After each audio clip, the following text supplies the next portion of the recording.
I guess you could call me Henry. Sure. All right, Henry. I'm gonna get another beer. Oh, okay, all right. Do you want one? Sure, yeah. Which did you get? What did you get? Oh, yeah, grab me one of those. What is it? It's a vanilla coffee stout. Okay. Thimble Island. What's that? We stopped at the package store shortly before we started up here.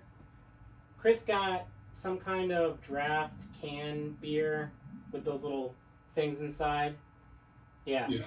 And I got a Thimble Island vanilla coffee stout, which I've never seen before, so. Right. Oh man, this is my first bite in a year and a half, maybe. Oh, wow. So yeah, it's good to see you on video, man. I know it's been a while since we talked, not over text messages. You know, it's just so awkward, especially when half the time we're trying to have good conversations. I It's know, like yeah. impossible typing. Yeah. Man, Lucky. it's to get all the office digs again. Yeah. We do for all the limitations that do exist inside text messages, we do have like some real awesome conversations that way. Yeah. All right. Unless one getting triggered on a weird day. What's that? What's that? Which one of it? One of us gets triggered on a weird day. Oh yeah. That was Yeah, a weird man. day. I know I said I'm sorry, but Yeah, sorry it's cool, man. No worries and no hard feelings. So yeah, let me I'll start the video. Oh wait, the video started, so let me cut. Just continue the video. Cut. He makes a real big deal out of this whole video thing. I think he wants to be a YouTube Oh my gosh. personality or something. Okay, so I don't know. actually, it's Chris who was the one who was like, "Hey, maybe we should start streaming this thing," and I'm like, Yeah, but I didn't like. "Nah." It's not a big I don't really care. It was just an idea. I don't know. Yeah. Where I can make improvements, I would like to. Your video, by the way, looks like the quality looks great. That's not a MacBook. What is that? It is it's a MacBook Air actually. Is it really? The video looks great. Yeah, I do have a lot of lighting. I've got like a little desk lamp here, Well, that and could then I've help. got some overhead. What you call? Well, it looks good. All right, so this is Eastern Connecticut Pipe Club video. I don't know, I think it was 6. 6 I think it's 6. or Part sixth meeting. Yeah. Because last time we had it was number 5, but we broke them up into 3 videos. Yeah, that was a good one. It was like two 40 minutes and one hour. Yeah, it was a long one. Did you? Okay. Anyway, 2 let me introduce hours our and 10, guest. 20 minutes. This is a friend of mine, Henry, Henry. who I worked with for at least a couple years, right, Henry? Yeah. Okay. And yeah, we were on a software development team together, and yeah, I never met in real life. Really? Yeah. Where are you broadcasting from? Like what state? What part of the world? Don't give us your address or anything. No, near Chicago. Near Chicago? Okay. Oh, so you've just done work together Remotely, yeah. just remotely. Mhm. In the same company or? Yep. Okay. Yeah. Cool. So, yeah, so the last Pipe Club we talked about, I think I accidentally sent you guys a link to the channel. Did you by any chance watch any of the videos? Well, it was a crazy day, and I watched a little bit of it, but I wasn't able to finish it. Okay. I don't blame you. Which one did you watch? Did We you were watch the baby. latest one? It was whatever one you sent by accident. Oh, okay. So the last video we did was on coronavirus and Black Lives Matter. We did them all in one shot. So Woo! yeah. All the controversy. And there was like a long break between that one and I don't remember the last thing we did before Yeah. that. So anyway, people are trying to tear down America these days, and I was scrolling through Twitter like I often do as I'm falling asleep at night, and heard something mentioned about I know that's a terrible way to go to sleep. Okay. I'm a masochist, and but I scrolled across something about the Pledge of Allegiance in schools, and I tried to remember back to like, when the last time I remember, because I went to public school, so I was like, when was the last time I said the Pledge of Allegiance in school? Because I knew we did it when I was young, at least. That was good. And the last time I could remember was first grade. Yeah. But a friend of mine, cousin friend, reminded me that we at least did it through fourth grade in school. My aunt told me that that a local high school does it through. They do it through all of high school. Really? Yeah. So it seems to in a town where our church is. Yes. No Yeah. kidding. So Wow. it seems I don't know. It seems to vary. I would think. I mean, you would think like even like maybe in a more liberal state that wouldn't be done necessarily anymore. I don't know. But we're all pledging allegiance to this scary flag that everyone's burning these days. So anyway, I thought it would be interesting to do a pipe club on can a Christian say the Pledge of Allegiance. I've heard some people, liken it to idolatry, and or what should Christians' allegiances be to the state, if any? What should the church's allegiance be to the state at all, if at all, etc. Yeah. So, go. What were you gonna say? I think I cut you off. Oh no, I was just gonna say. I went to public school through 6th grade. Well, 6th grade was my first year now, so I was in public school through 5th grade. But I said the pledge every day. What did you do after that? After public school? Homeschool. Homeschooled? Yeah. Okay. So you went public school, homeschool. Usually it's the other way around. Well, my mom, as my mother would always say, I don't care who teaches you how to read, but I care who teaches you how to think. So Very wise woman. was the reasoning for wanting, especially to homeschool in like high school and all that kind of stuff. How was that experience for you? I think it was good. Yeah. I mean, honestly, in a way, having the foundation of friends and kind of at least a tie to my community from that younger years foundation. Yeah. When I was being homeschooled through high school, I was still hanging out with a lot of the same people. Yeah. Or it was rooted. It wasn't isolated. And there was a lot of cool, opportunities in high school to get double credit with college and stuff. Right. So right. Good things to it. I don't know if it's for everybody, but Yeah. I think it was good for me. Cool. Well, I can tell you, I was a substitute teacher for a couple of years, and mostly in the area where what's your nickname? Is it Not Cody. Not Cody.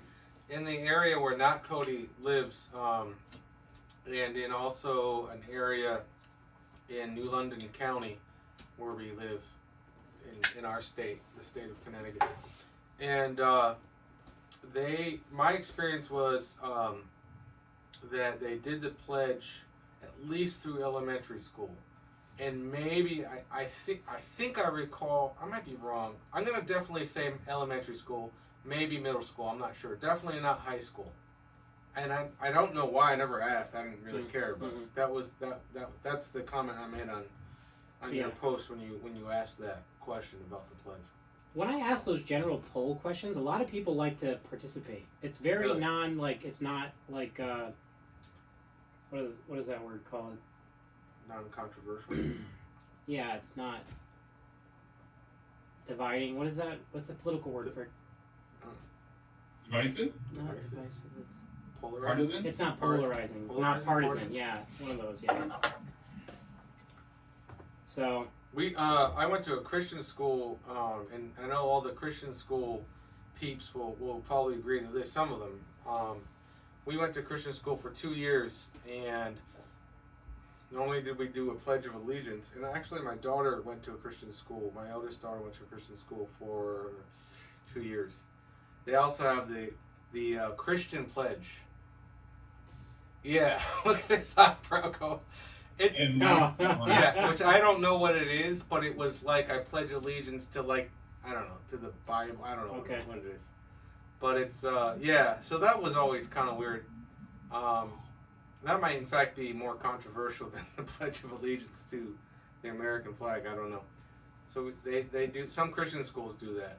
They pledge to the flag and they do this Christian pledge, which is kind of funny. I totally forgot to hit the record button in Zoom. Are you serious? Gosh, I suck. All right, start again. No, it's fine. I already did the intro. Okay. It'll just be half Henry's off the video and half he's on, I guess. I don't know. Sorry. This, by the way, is really, really good. Is it good? Yeah. Okay. I Super took a good. sip. It's weird after the ale. So. Really? So yeah. So let's talk about it. What do you want to know? We all have said the pledge apparently, Yeah. and we're all now. Henry, did you say it? Are we still saved? Did you say the pledge before or after you were a Christian? I mean, I've been a Christian since I was 6. 6? You were what? 6? You buzzed out there. Oh yeah, 6. 6. Okay. So yes, after. So Okay. yes, you have. I've never thought of it as being controversial at I don't all. think I've ever said the pledge as a Christian. Really? Yeah, I just Well, I when don't did you think become so. a Christian? When I was like 15. Well, they probably weren't doing it then. I don't. Did they Yeah, stop that's the doing thing is I can't remember. Yeah. I've asked other people who were in high school with me too, and they can't remember either. My question is, and maybe it doesn't matter. I wonder why they stopped doing it after like elementary or Yeah, if middle that school. that is the case, because it's not the case everywhere. Right. Anyway, I never asked because I didn't care. But can we? yeah, why not? Yeah, why Let's not? think about the words. What are the words? I pledge I allegiance, pledge allegiance to the flag of of the United States of America and to the republic for which it stands. Now let's pause there. The flag represents the republic. Mhm. I'm pledging allegiance not to necessarily the piece of cloth that I'm looking at, Yeah. but to the republic. Yeah. For which the flag represents. Okay. So that's really the issue. Are we allowed as Christians to pledge our allegiance to our nation, whatever it is, whether you live in a republic like the United States or anywhere else in the world, whatever kind of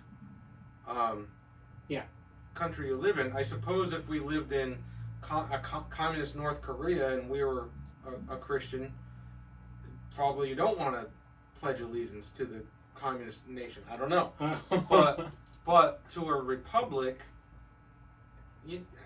I can't see why that would be controversial.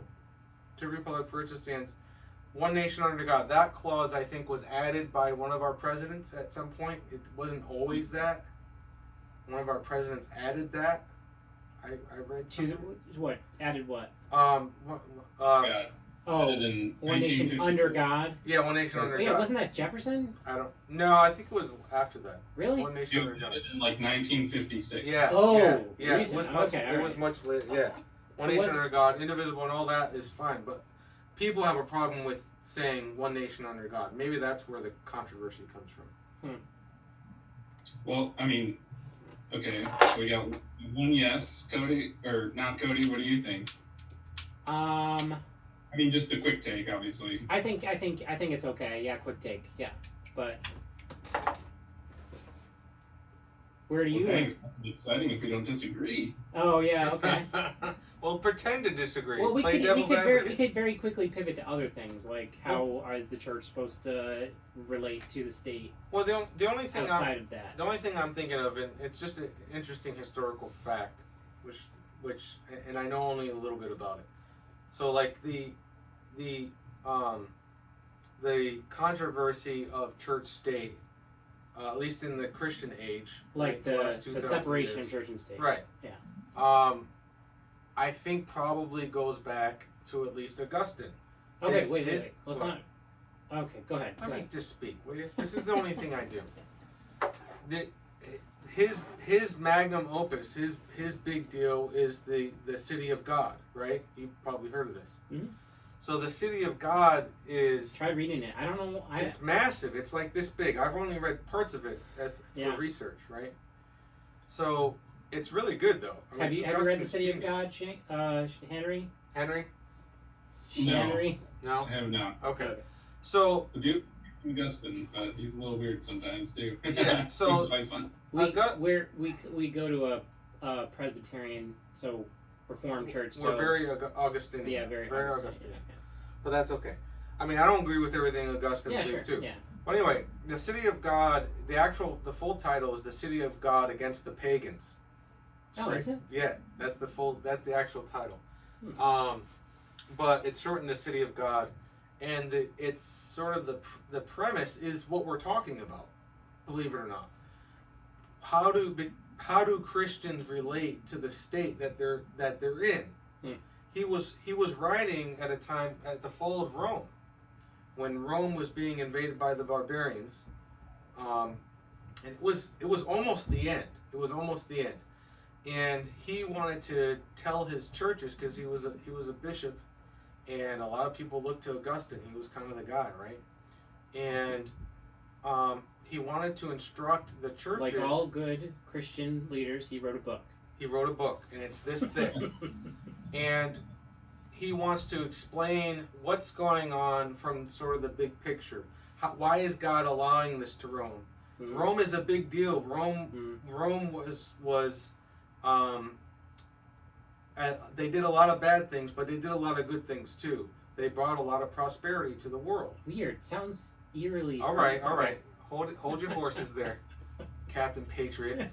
And so why is this happening? So he was addressing that question, and also the question what we're sort of talking about, which is how should Christians relate to their country, assuming, of course, this was in the 300s or the 400s, that there was no such thing as a Christian nation in 400 AD. It didn't exist. It was becoming the Christianity was spreading like crazy.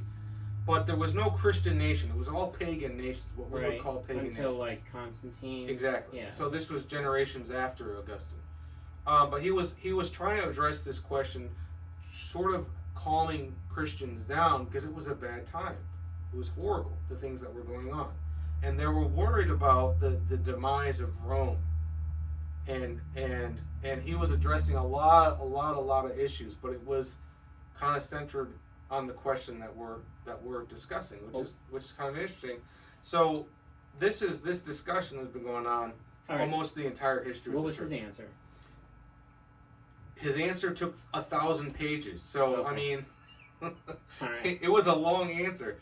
You can't put it in one sentence. I think his view, and I'm barely qualified to answer that question, was that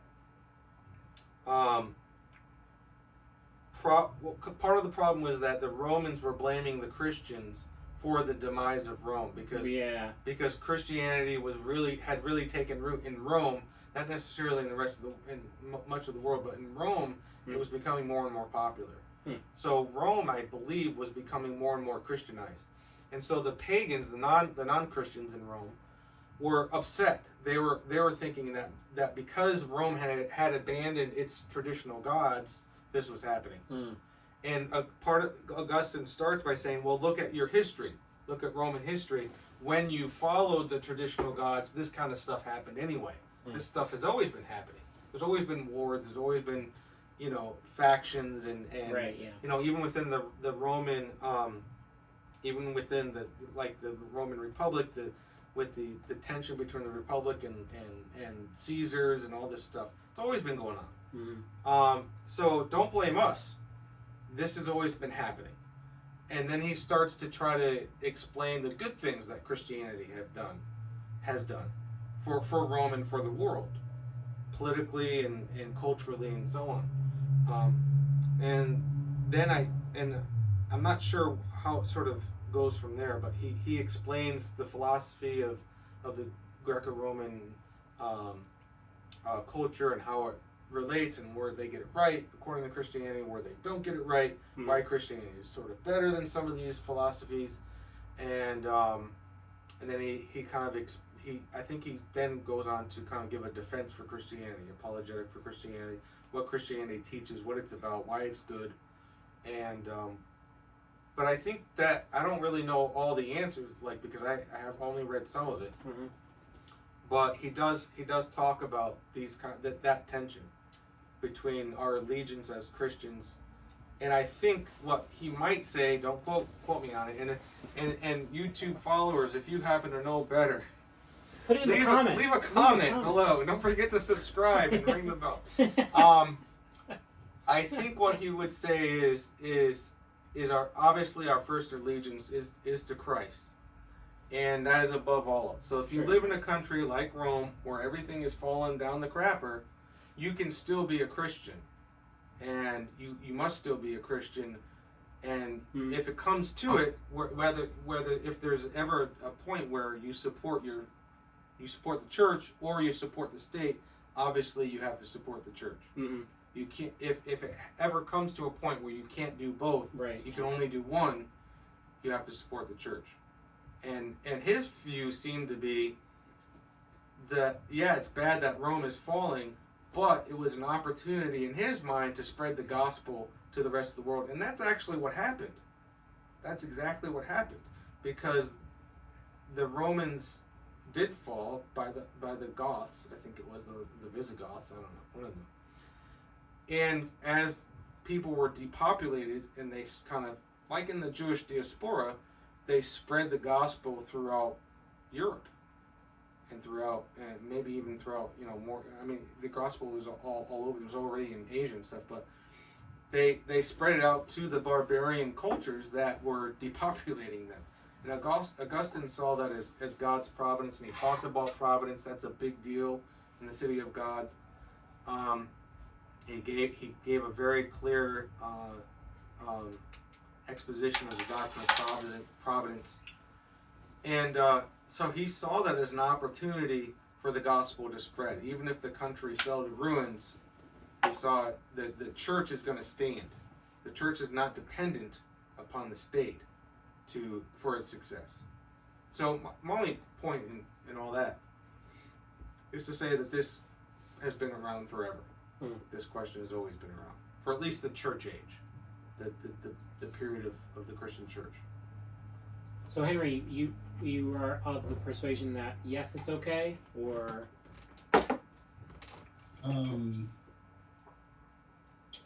well, I suppose my stance is neutral. Because I do think it would be fine. And I mean, obviously, depending on what level I think you're talking about it, I would say Christians were overtly encouraged to be good citizens of their country. Sure, yeah. Right. So, I think that is certainly fitting. On the other hand, if you were to ask me, like, do you believe that there is kind of an Americanistic idolatry in the church? I'd say absolutely. Mm-hmm. Yeah. I'm not sure that they're mutually exclusive. I do, so maybe the people who are objecting to the pledge on those grounds, like that it's idolatry. I don't think the pledge itself is idolatry, and it probably depends on how you approach things. But I think you could definitely be an idolater and not say the pledge. Yeah. Yeah. We did actually address this last Pipe Club. That was kind of like the one extreme of the two positions with respect to, I guess, the whole Black Lives Matter thing. So it's either like tear down America, like embrace Marxism, Yeah. or like Christianity is America, or something like that, right? Is that what we were? Well, the idea that America is a Christian nation. Well, right? Was that? I don't remember what we were talking about, to be honest. That was weeks ago. I remember. Yeah, I can't remember how you exactly phrased, but it was something like Christianity and America are like, they're one and the same. They're like. Yeah, I think people do think that. Yeah. That America is the Christian nation. And again, that's also not new in America's history. The doctrine of the city on the hill, comes possibly from the Pilgrims. Mm-hmm. That was their vision. Mm-hmm. Which I don't think it's unbiblical. I don't think there's anything unbiblical about creating a Christian nation. Mm-hmm. I think maybe the colonists probably had that view. Mm-hmm. I don't know enough about it. This is what I think. I'm not sure, but I think that's sort of their view. But the idea was just that you have a nation. By necessity, you'll have a set of laws. Well, what are those laws going to be like? What's the standard? What's the ethical standard for that set of laws? And for the Pilgrims and for a lot of the early Americans, and even to this day, that set of laws ought to be biblical morality, the biblical ethic. Mm-hmm. And I don't think that's a problem. I just don't. My view is you have to be careful with that. You know, John Calvin arguably lived in a theocracy. Mm-hmm. Geneva was basically at least a de facto theocracy, and his view on this subject. And I know a little bit more about John Calvin's view because I actually read all of his book, Mm-hmm. his Institutes of the Christian Religion. I read the whole thing, and it was not. It took me 3 years. It was a bear. His view is that not that there's a separation of church and state, but there's a distinction between the church and state. Both entities are ordained by God, and he took it all from Scripture. Both entities are ordained by God, the church and the state. Mm-hmm. And I think maybe assuming that the state is like a good state, not like a Sure. communist or dictatorship, whatever. But a good state is established by God, and the church is established by God, and the church has its powers and responsibilities and duties, and the state has its powers and responsibilities and its duties. And never the twain shall meet. Not that there's a separation, but there's a distinction. Mm-hmm. The one doesn't control the other, and the other doesn't. You know, there's that distinction. Mm-hmm. That was his view. And I think that's a pretty good view. So if you can have a state that is a Christian state, where you keep that in mind, that's sort of a governing principle, that the state is Christian in the sense that its laws are informed by biblical ethics, without the state running the church or the church running the state, then I don't see how that could be a problem. I don't really see that as a problem. That's just me. That's how I know I talk too much, is when my pipe goes out. Yeah, It's a bad thing. I mean, I have been mostly of the persuasion that that the idea that America is a Christian nation is not true, and that was after there were a couple of pivotal things I read or podcasts I listened to that convinced me. Al Mohler has a pretty good one where he talks to, I can't remember. I'll find the article. I'll put it in the link. Put it in the link down below. Remember to subscribe. Because we want to be famous.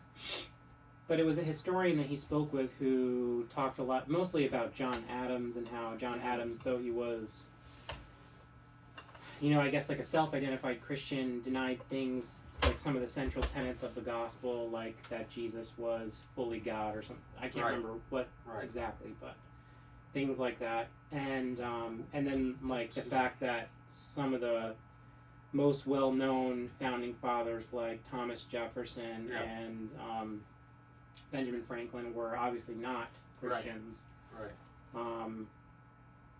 But then, have either of you heard of David Barton? No.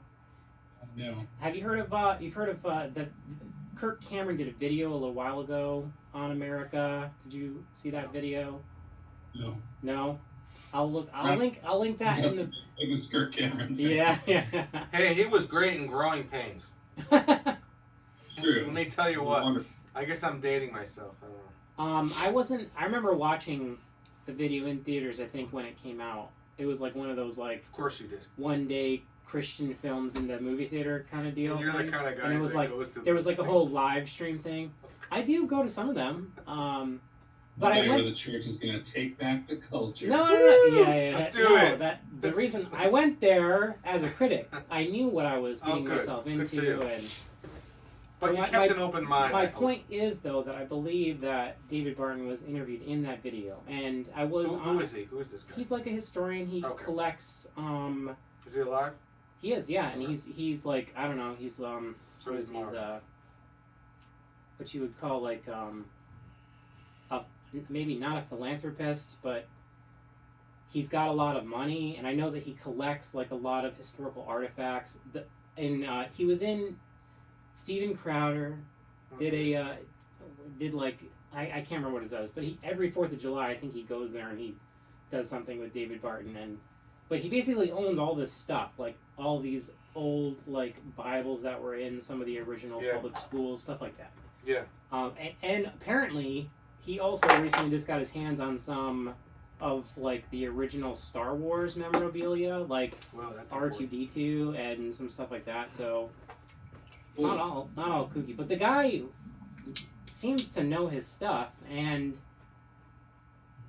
I don't know. He's got a pretty compelling argument for the fact that, I don't know, Christianity was very central to the founding of the country, not just in the time of our forefathers, but also in the actual like drafting of the founding documents. Right. I don't know.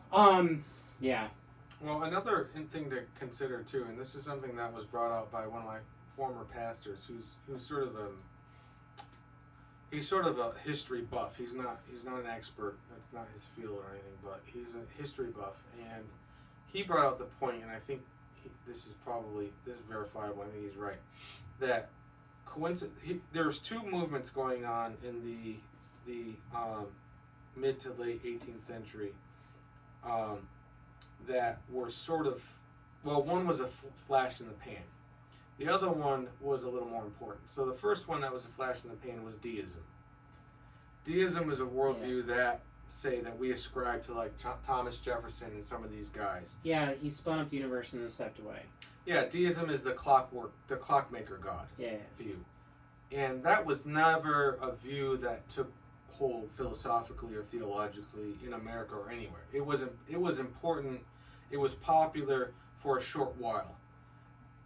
So there's that one. The other view was way more important and way more foundational to Western civilization, was the Enlightenment. Both of these things were going on when our country was forming as a republic. Before that, in the colonial period, it didn't happen. It was basically traditional Calvinist, theologically Calvinist, very English ways of thinking. Okay, but right to the Revolution, that's when the Enlightenment was starting, and that's when deism was around. And this sort of there is a sort of a Christianity, philosophical Christianity, you could say. The historian, but also there was the Enlightenment, and I kind of think maybe I'm wrong, I don't know, but both of those things sort of informed.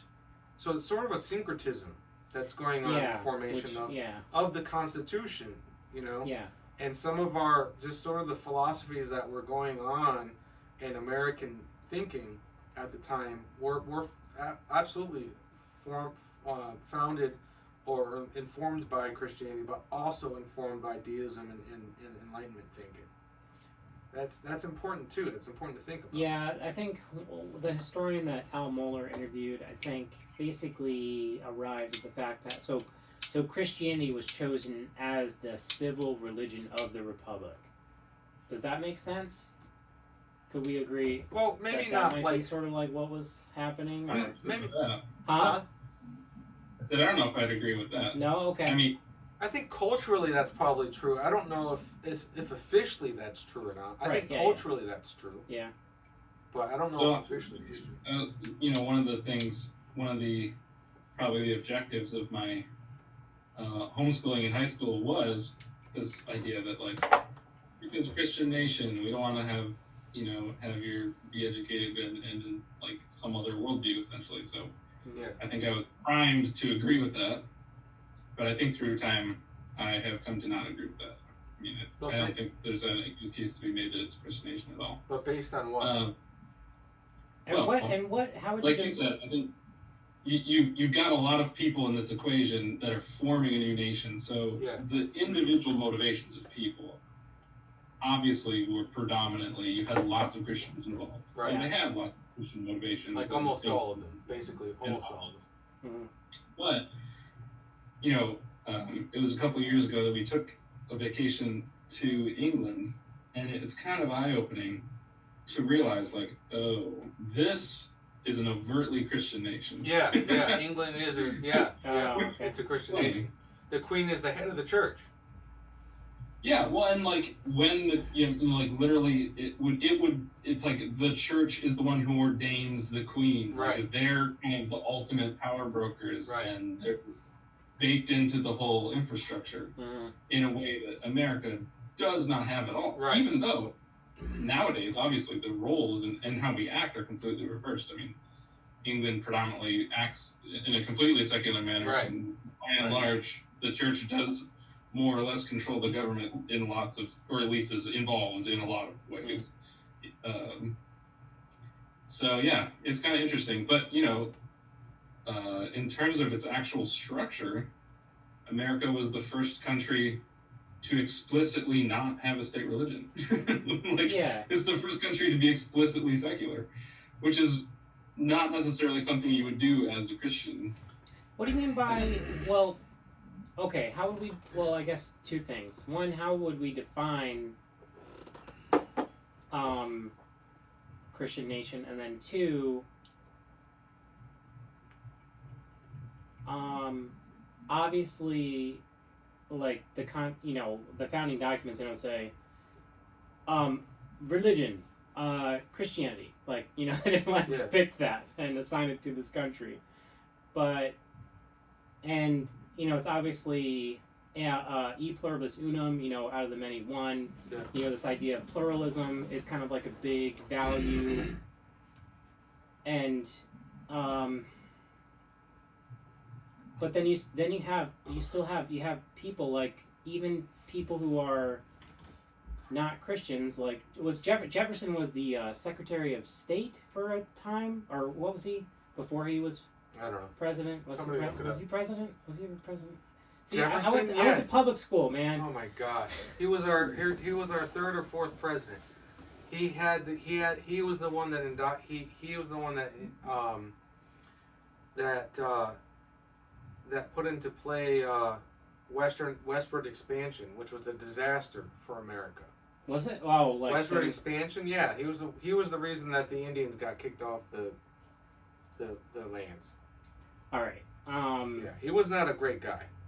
He was a great guy. He made westward expansion was a bad idea, in my opinion. Okay. Anyway, that's so. What was? But the point is that I remember him saying What was Thomas Jefferson before he was president? Go ahead. Here's a summary from History.com. Jefferson served in the Virginia legislature and the Continental Congress. He was governor of Virginia. He served as a U.S. minister to France, Secretary of State. Okay, see, and I'm not vice completely president, stupid. And then I guess when he was Secretary of State, he made it a point to go to church, like. Sure. And so I think he was asked once, like, why do you go to church? He's like, because I'm the Secretary of State, or something along those lines. Yeah. So, but even the secular guys had this idea that this is what you were to do. Right. It was cultural. It was a cultural. It was a cultural thing. But maybe so. Anyway, those two questions then: how do you define a Christian nation, and then two, how do you reconcile your view that no, it wasn't, with people like Jefferson saying things like that? Well, you have Alexis de Tocqueville, his big statement, how impressed he was that Americans were so religious, and he thought that was a good thing. That was one of our biggest strengths. That was one of their biggest strengths, not ours. But when he came here, Alexis de Tocqueville thought he was Alexis de Tocqueville. You don't know who he is. Okay. Who's that? He was Do you know who that is? No. You never heard of Alexis de Tocqueville? Oh my God. Hang on a second. Alexis de Tocqueville. Here's a summary from Wikipedia. Alexis Charles-Henri Clairol, Comte de Tocqueville, colloquially known as Tocqueville, was a French aristocrat, diplomat, political scientist, and historian. Right. So he visited America. He was doing some research. This is one of the things that stood out to him about American culture, that it was very religious, and by religious he meant Christian. Mm-hmm. And he thought that was a good thing. So I think Henry is correct that legislatively or politically, no, it's not. It is a secular nation politically. And you're right. Yeah. It's the First Amendment says that Congress will make no law respect, and this is two things. This is two clauses: respecting the establishment of a religion, Mm-hmm. or prohibiting the free exercise thereof. And it talks about all the other stuff. Respecting the establishment of religion meant that our head of state, our Congress, none of our branches of government can do what the English did, which was that the monarch in England was the head of the church. The Church of England pulled a fast one during the Reformation. It did a bait and switch. It said, yeah, we're going to be reformed, but we're basically going to stay Catholic. They did both, because that's what the Catholics do. The Catholics, the Episcopalian form of church government, is that there's one dude in charge of the whole church, and then there are bishops that are under him, and cardinals that are under those guys. And that's what the Church of England did. It said, yeah, we're reformed, but our church structure is going to be exactly like the Catholics do. And that's what they do. The monarch is in charge of the church, and then under the church is the cardinal. Under the monarch, whether it's a queen or a king. This is the Anglican Church? This is the Anglican Church. Yeah. It's Episcopalian. It's Episcopalian, okay. Which Episcopalian means it's ruled by a bishop. So that the king or the queen is in charge of the church, and under the king or the queen is the cardinal, and under him, under that person is all kinds of bishops. And that's how it works. So the First Amendment said, we're not going to do that. We're not going to do that. The churches can govern themselves. And the state is not going to be involved in, like what that was Calvin's idea. Calvin's idea is that there's a head of the state, whoever he is or she is, and the head of the church is Jesus Christ. And then he appoints church officers, elders, and so forth. Yeah, okay. So culturally, yes, America, it has been or was very Christian. Okay. Politically, no. It was never meant to be. Okay. And I think that you have to make a very strong argument. You have to do some sophism or some gymnastics. Philosophical gymnastics to convince people that Christianity politically is a Christian nation. So you have to make how that are we defining distinction. Christian nation? Well, those two ways. What? It can either be a politically Christian nation or a culturally Christian nation, or it could be both. Okay. But ours is not both. Ours is culturally Christian, or it was, and politically neutral. Okay. Secular. I would point out, I think some of the contrast is drawn out if you imagine that we were going to recreate a country today, just with everyone how they are at this particular moment. And let's say that you turned all the leaders of the evangelical world, or the gospel, and you told them, like, make a government, guys. What would it look like? Oh man. The thing that they would not say, because I think they would have a very hard time actually saying it, is in order to establish a secular government, or a government that doesn't establish any particular religion, you have to recognize some level of authority. I think that they'd be backed into a corner to say that, oh, well, there's no higher authority than Christ. So, of course, Christ is head of all authority. Yeah. And I just think I cannot imagine them being able to sidestep that and say, like, well, we're going to make an essentially they would call it a man-based power structure or something. And I don't see that happening. But on the other hand, you're necessarily going to have some sort of presupposition behind, like what I was saying before, behind the creation of laws. There's going to be an ethical basis for your legal system as a nation, whatever that is. So that goes back maybe to the other side, where what is our ethical presupposition to our legal system? What kind of ethical system is it? Is it resemble more of a Christian biblical ethical system, or some kind of other ethical system?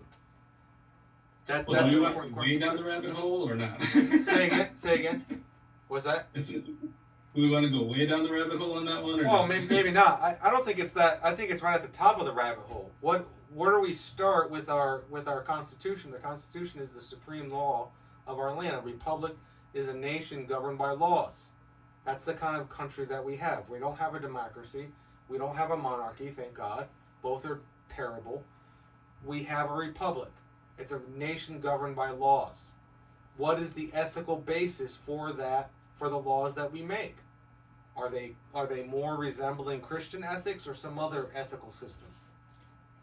That's an important consideration. Discuss. Personally, I would say we take a huge number of cues from the Greeks and the Romans, which were not. They had, as much as people claim a Christian moral foundation, I mean, they weren't Christian. No, but there were some points of agreement between the Greco-Roman ethical system and the Christian ethical system. Well, I guess I would take this from two different angles simultaneously, so we'll have to just take one and then take the other. Because on the one hand, if we believe that God is the truth, yeah, and religious dogmatism, we're talking about just what is true. If we are going to say that God is true, I would expect that the truth is discoverable by accident, whether you call it Jesus or not. What's true is true. So if you're true on accident, good for you. So on some level, I think we would have to agree that a society formed around the truth would be the best functioning society. So on some level, if the Greeks discovered that by not having, by having a democracy, society could actually function better in some ways, maybe they stumbled onto the truth, even if they didn't call it the same thing we do. Yeah. Okay. There's that aspect of it where by, whatever kind of experimentation or the kind of evolution through history of people trying various forms of government, right, we had a strand of thought through the Greeks and the Romans and all that of a kind of an organized government where rights were a thing, the rule of law was a thing, and democracy was a thing. Right. So I think that the American democracy obviously evolved those ideas further, I think largely under the power of a lot of Enlightenment ideas, which were good. I would say probably like our own Declaration of Independence, kind of further kind of imbuing the individual as the sacred unit for society. The individual has rights given by God, and that's the primary thing. Whereas the Romans would have said, you're a citizen if you earn it, and then you have rights. It was, you were derived from your value that you contributed to the state. So it's a shift. There was definitely more things added on to the Greek and the Roman system. And now my contention is that a lot of the Enlightenment ideas, however secular it appears, are due to fall out from dealing with the cross. Dealing with Christian ideas brought about the Enlightenment, even though the Enlightenment itself is not explicitly Christian. That's at least my opinion. So, all that to say, I think that the Christian ideas have been in the mix. I wouldn't necessarily claim them as the sole foundation for the rule of law, but certainly it's at work in there in a lot of very profound ways. Like what? Can we get into some specifics? And is this what I don't know, are we gonna the Bill of Rights? We're gonna talk about the different amendments to the Constitution, and I don't know whether those are here's an influenced by Christianity or the Enlightenment or Western values or. Well, a good place maybe we could start is what are the distinctions between Enlightenment philosophy and Christian philosophy?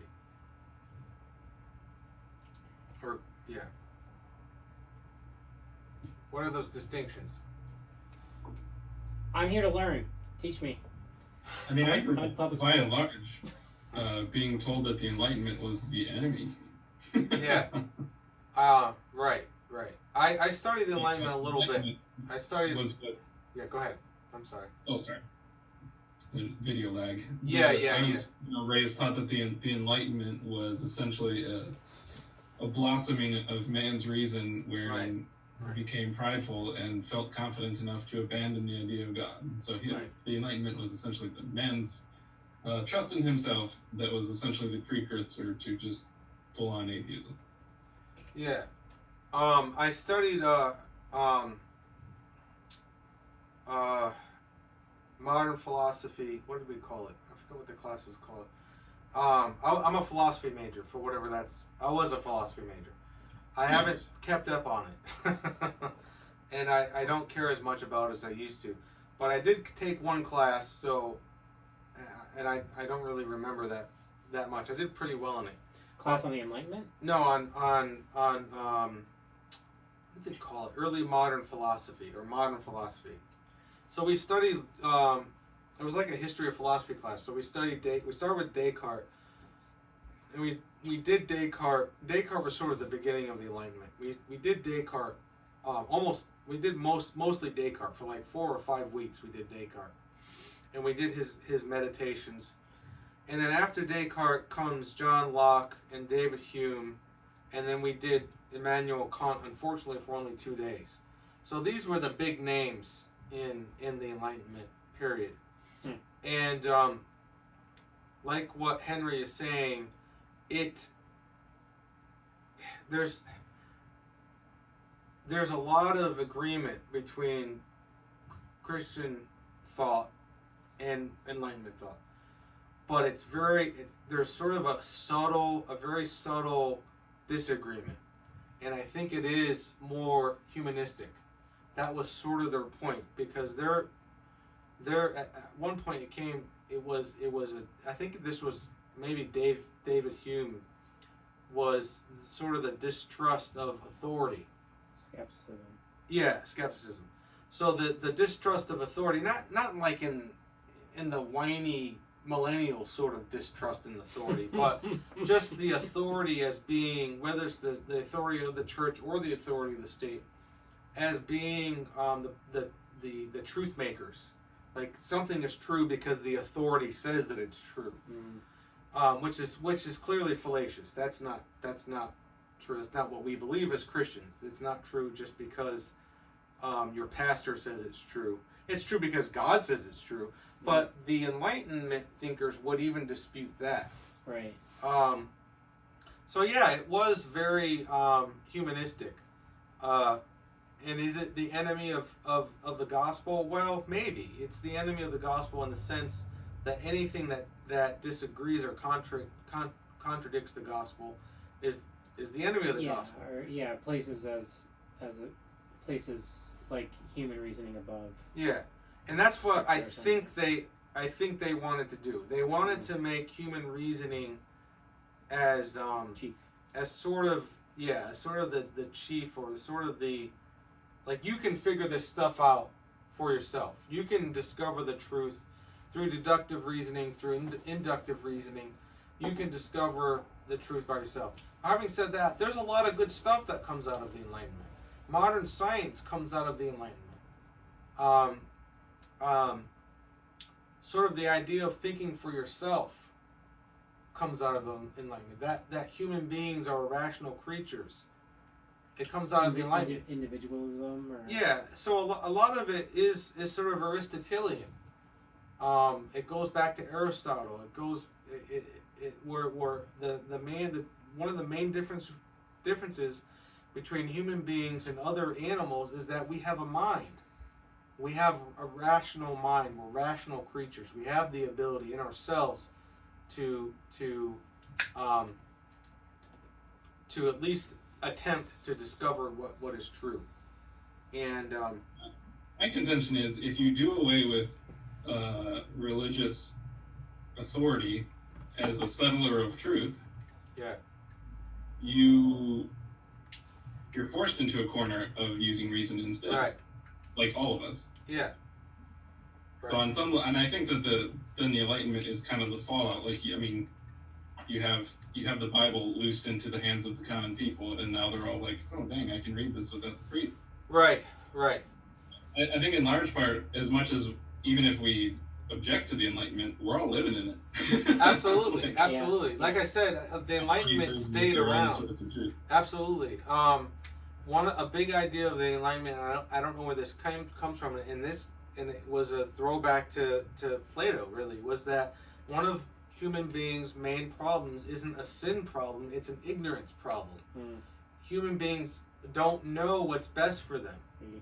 So if you can educate a human being, you can educate people, then you can free them. You can liberate them. Which is a false gospel. Yeah.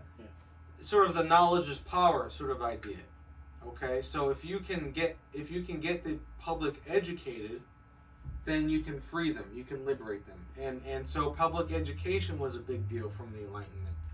On the surface, it doesn't sound like a bad deal, you know, but in that whether intentionally or not, it does seem to place, and I might be wrong, it does seem to place human reasoning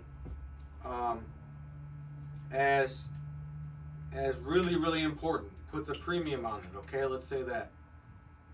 Whether intentionally or not, that is definitely counter-distinct from the Christian worldview.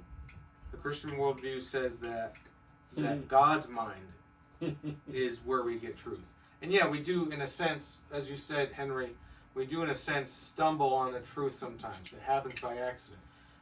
Christian theologians would call that more like, not by accident, but by providence. They would call it sort of natural theology. that this was Augustine's view, you know, that if you know the truth, whether you are a Christian or not, it's because God has allowed you to know the truth. All truth, in some sense, is revealed truth. Now, it's revealed through human reasoning, and that's probably the main distinction that Enlightenment thinking, whether back then or certainly the consequence of that now, is that truth only comes through human reasoning. The Christian philosopher would say, no, truth comes from God through human reasoning, through the vehicle of human reasoning. And I think that's a big distinction between the two views. I mean, I think it, to play devil's advocate, I think it appears to be a big distinction on the surface, but have you guys ever read Anthony Fleur's Invisible Gardener argument? Anthony Fleur, he debated, who did he debate? He debated William Lane Craig, didn't he? Anthony Fleur? Well, I don't think so. He passed in his very later years. He passed away, right? Anthony Fleur. I'm pretty sure I saw a debate between him and William Lane Craig, I thought, but I've heard of William Lane Craig. Yeah. Well, his invisible gardener argument was essentially you could have two people looking at a garden. Yeah. And one person could say that the garden, how wonderful it is that the garden sprung up naturally. Yeah. And the other person would say, well, no, there's an invisible gardener tending this clearly. And then the closer and closer you study it, essentially, the farther and farther away you could push out the explanation of the invisible gardener until you get more and more fantastical explanations of how this invisible gardener exactly does play a part in it, considering we can see all the other parts in motion and all this kind of stuff. So I'm representing it poorly, but it comes down to the point of saying, what exactly is the meaningful distinction between this gardener or a garden with this invisible one? So the idea being, I guess part of what I was getting at least with the analogy, was to say, what would be the tangible difference that you could actually point to and say, here is reason at work on its own versus here is God at work through reason? I might have an answer for that. Go for it. I feel like I'm talking too much though. I'll jump in when I feel comfortable too. So studying David Hume a little bit, okay? David Hume's big claim to fame, his big contribution to philosophy, is skepticism, as Nat Cody pointed out. And his problem was how to make this. Okay, so there are two. This was what David Hume was saying, that there are two ways, according to philosophers, let's say, two kinds of knowledge, two species of knowledge. Okay, there's a priori knowledge and a posteriori knowledge, and what that means is a priori knowledge is knowledge that you have without observation.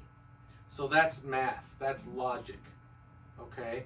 Geometry, stuff where you have deductive reasoning, and there's nothing in the conclusion that isn't in the premises of an argument. Whether it's an argument of sentences, propositions, or it's an argument of mathematics or geometry or whatever. Okay, that's a priori knowledge. Okay, a posteriori knowledge is observation knowledge. That's science, right? Inductive reasoning. You have to observe it. You observe something. You ask, why is this happening? You can you make a test. You can test it. You experiment. It's reproducible, and you eliminate possibilities, and you come to some conclusion. Okay, so Hume was saying, and he's right, that most of our knowledge is the second class of knowledge, a posteriori. Most of the things that we know, or that we claim to know, come from observation. Okay, Cody, how do I get to your house? A posteriori knowledge. He has to tell me, and I trust him, right? So that's inductive reasoning. Inductive reasoning is based on the principle of the uniformity of nature, that the sun rises and sets every day, so we can predict that the sun will rise tomorrow, and then it will set tomorrow, and we can even set times on it. It's going to rise at 7 o'clock in the morning and set about 6 o'clock at night. But Hume said that you don't have, the right to exactly to claim the uniformity of nature. Right? Yes, because he says that the basis, and he's right, that the basis for the principle of the uniformity of nature is the principle of uniformity of nature. So that's circular reasoning, which is fallacious. So there's nothing under most of what we claim to know is true. There's nothing supporting that. There's nothing that supports that. So why do we think that that principle that the universe is uniform? Well, because the things tend to happen in the same way in the universe. Well, that's circular reasoning. That's fallacious. That's false. So there's nothing, according to Hume, that supports the principle of the uniformity of nature.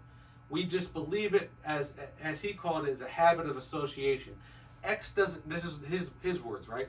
X doesn't cause Y. There's no causal relation between well, that's kind of heavy. Between me dropping this pipe tool and me catching it, or it falling, right? Me suspending it and it falling. There's this is X, right? This is Y. That's just a relation. That's a relation. That's not a causal relation. It's an event relation. It just happens. That's just how it is. There's no basis for me reasonably to predict that when I let go of this object, it's going to fall. Except for my experience. That usually happens, okay? So he thought that the principle of the uniformity of nature is based on nothing. And so that's where skepticism comes from, okay? But here's the problem. The problem is his critique of a posteriori reasoning is also applicable to a priori reasoning. A priori reasoning is that 1 + 1 = 2. And that's universal. Anywhere in all of existence, 1 + 1 is always 2. The whatever a triangle is, right? Except on Twitter. Okay. Let's not get distracted. So a triangle in geometry is a closed, three-sided, closed shape, and the interior angle is all equal to 100 and whatever it is, 80 degrees or whatever it is, right? I don't know. You know math. So whatever a triangle is, that's always what a triangle is. What is a bachelor? A bachelor is by definition, is a unmarried man. Okay? So these are all things that you can know just by definition, just by what it is. But the problem is, so that kind of reasoning, a priori reasoning, deductive reasoning, is based on the law of non-contradiction. Okay, the law of non-contradiction is that A does not equal non-A, or P does not equal non-P. Okay, a thing is not what it is not. So what's the basis of the law of non-contradiction? It's the law of non-contradiction. So that also is circular reasoning. So I don't think it's circular. Of course it is. So what is the basis of non-contradiction? Circular. It can't prove itself, but it's axiomatic, which I think is different than being circular. Well, what is the basis of that axiom? What's at the foundation of that axiom? Nothing. There's Nothing. That is the definition of an axiom. It's There's based, no right? further foundation is possible. Right. So, but okay, how do we justify that axiom? How do we know that it's true? How do we know that things cannot contradict themselves? Oh, it's a faith of a kind. Right. So there's nothing beyond. There's no reason to believe that contradictions can't be true. No, because every system of reasoning has to have some axiom. It does, but how do you justify it? Why do you think that there can't be true contradictions? Essentially justified based on your ability to then build with it. No. So You're not getting what I'm saying. You can never prove it to be not wrong, but they are by definition unprovable themselves, in and of themselves. Yeah. Okay. What I'm saying is that there's no reason to think that the principle, the law of non-contradiction, is true, other than the law of non-contradiction. We have every reason to think that it's true. Name one. Name one. Why should you think that the law of non-contradiction is true? That truth can't be contradicted. All the rest of the reason. You can't make anything work without it. So in a sense, we are forced to take it on faith, if you want to call it, but right. There's not really a possible. You can't construct a system of logic without it that could be used to prove it not being true. I mean, I think on some level, it's similar to The Simpsons asking, like, can God cook a burrito too hot for himself to eat? I mean, on some level, it's a nonsense question. Like, if it doesn't mean anything, I don't know how you answer it. Right. So, I mean, all of math is based on. I don't remember if it's 5 or 6 axioms, but there's a handful, and they're unprovable. Henry had asked the question, and this what spawned this whole rabbit hole. But yeah, the question was, what was the tangible difference between there being an invisible gardener versus not? That's what I'm getting to. So what is your point? My point is that there is really nothing supporting the law of non-contradiction other than the law of contradiction. You take it as a given, but there's right. No reason to think that something can be contradictory and also true. There's no reason to think that can't happen. Okay, you just take it as a given, but there's nothing supporting that. I guess my point is, if all that you have is human reasoning, there's nothing underneath human reasoning to support our entire structure of knowledge. So what you can say is that you have the non-believer and the believer both have knowledge, okay? But the non-believer, the atheist, has no reason to believe anything. That's the big difference.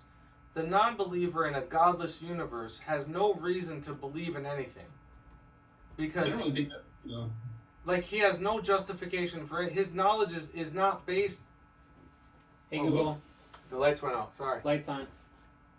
The non-believer, the atheist, has no reason.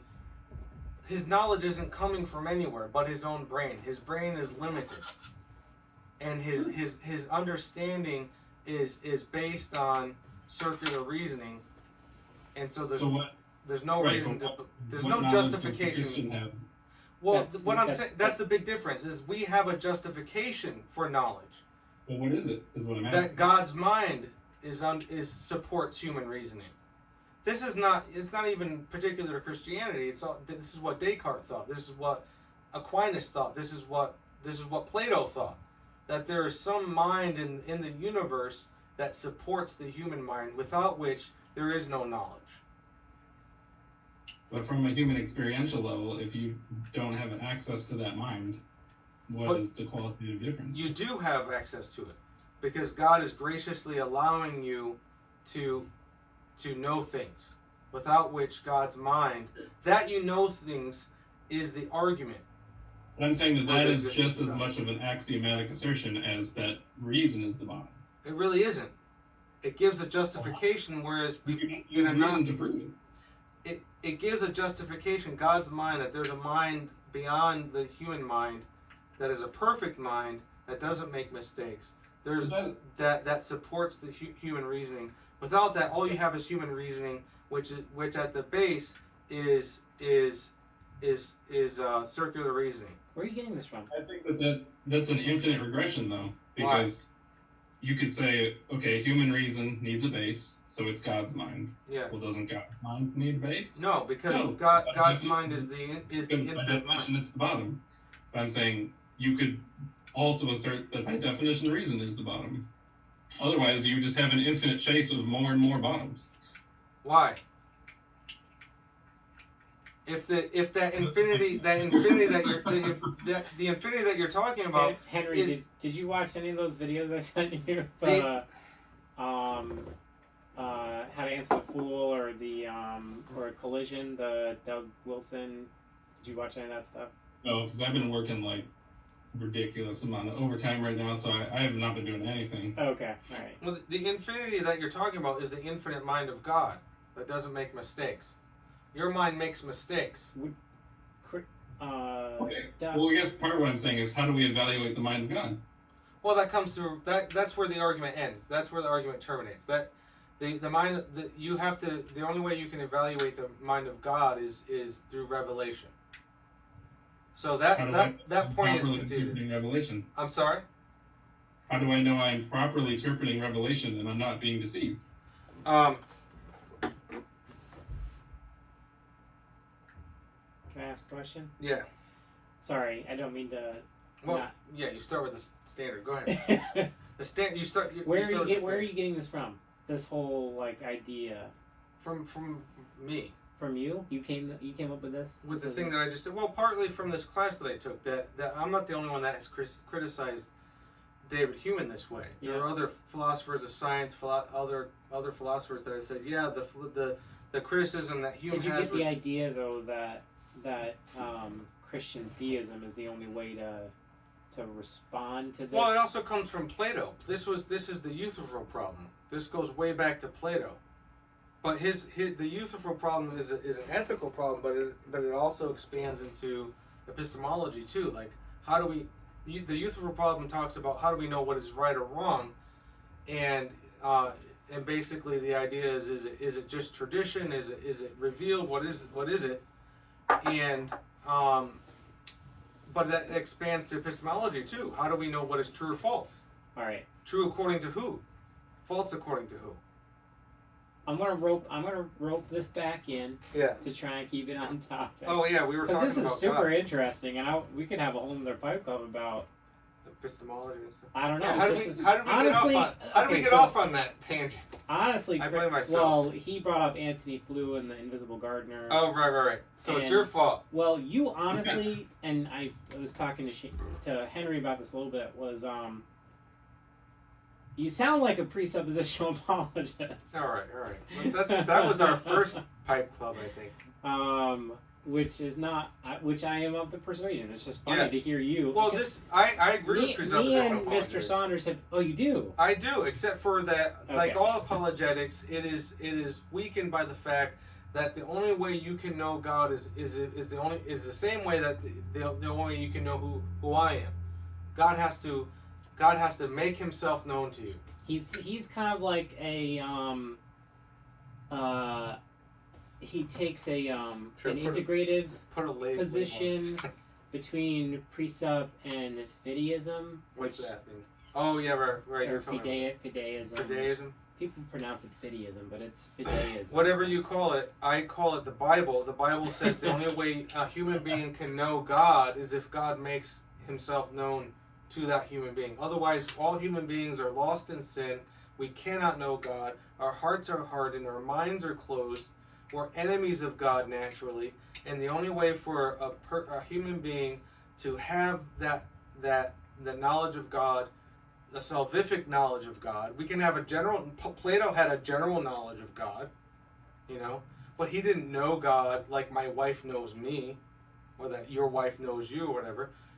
The kind of knowledge that is salvific, that saves us, is through revelation, and that's all that. So we can talk to her blue in our face, and blue in our interlocutor's face about the invisible gardener, but he or she is not going to know who that person is unless the invisible gardener shows up. So apologetics is kind of useful. It's fun. It's interesting, but it's not going to save anybody by itself. Okay. So that has always been my contention with apologetics. Yeah. Okay. Sure. And amen. So what was your last question, Henry? How do we know that we're? I mean, my last question was just how do you know you're correctly kind of interpreting, not deceived somehow. How you're correctly interpreting not deceived. That's a good question.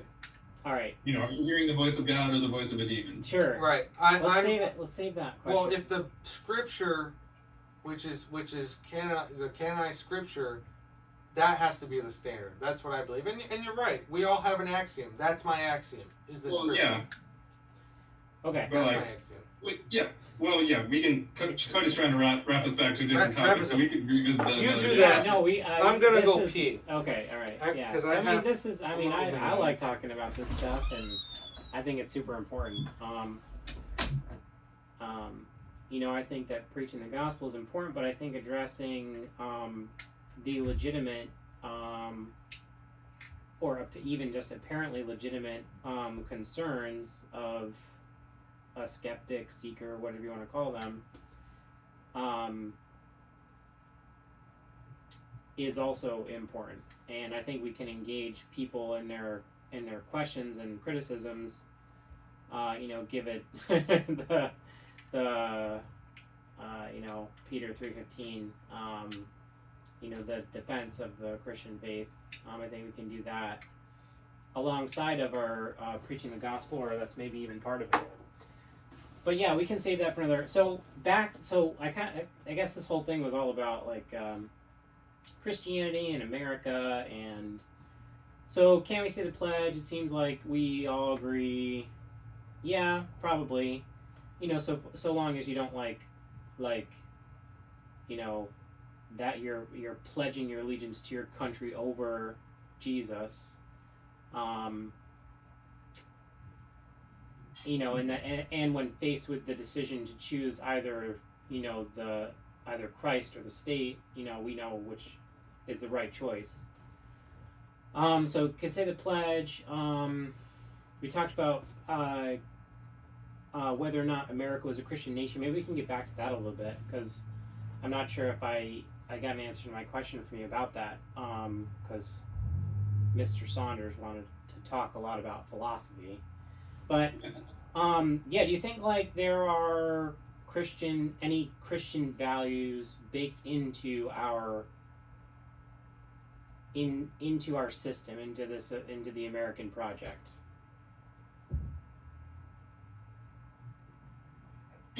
Well, like I said, I mean, I think that they're present. I don't think that they're.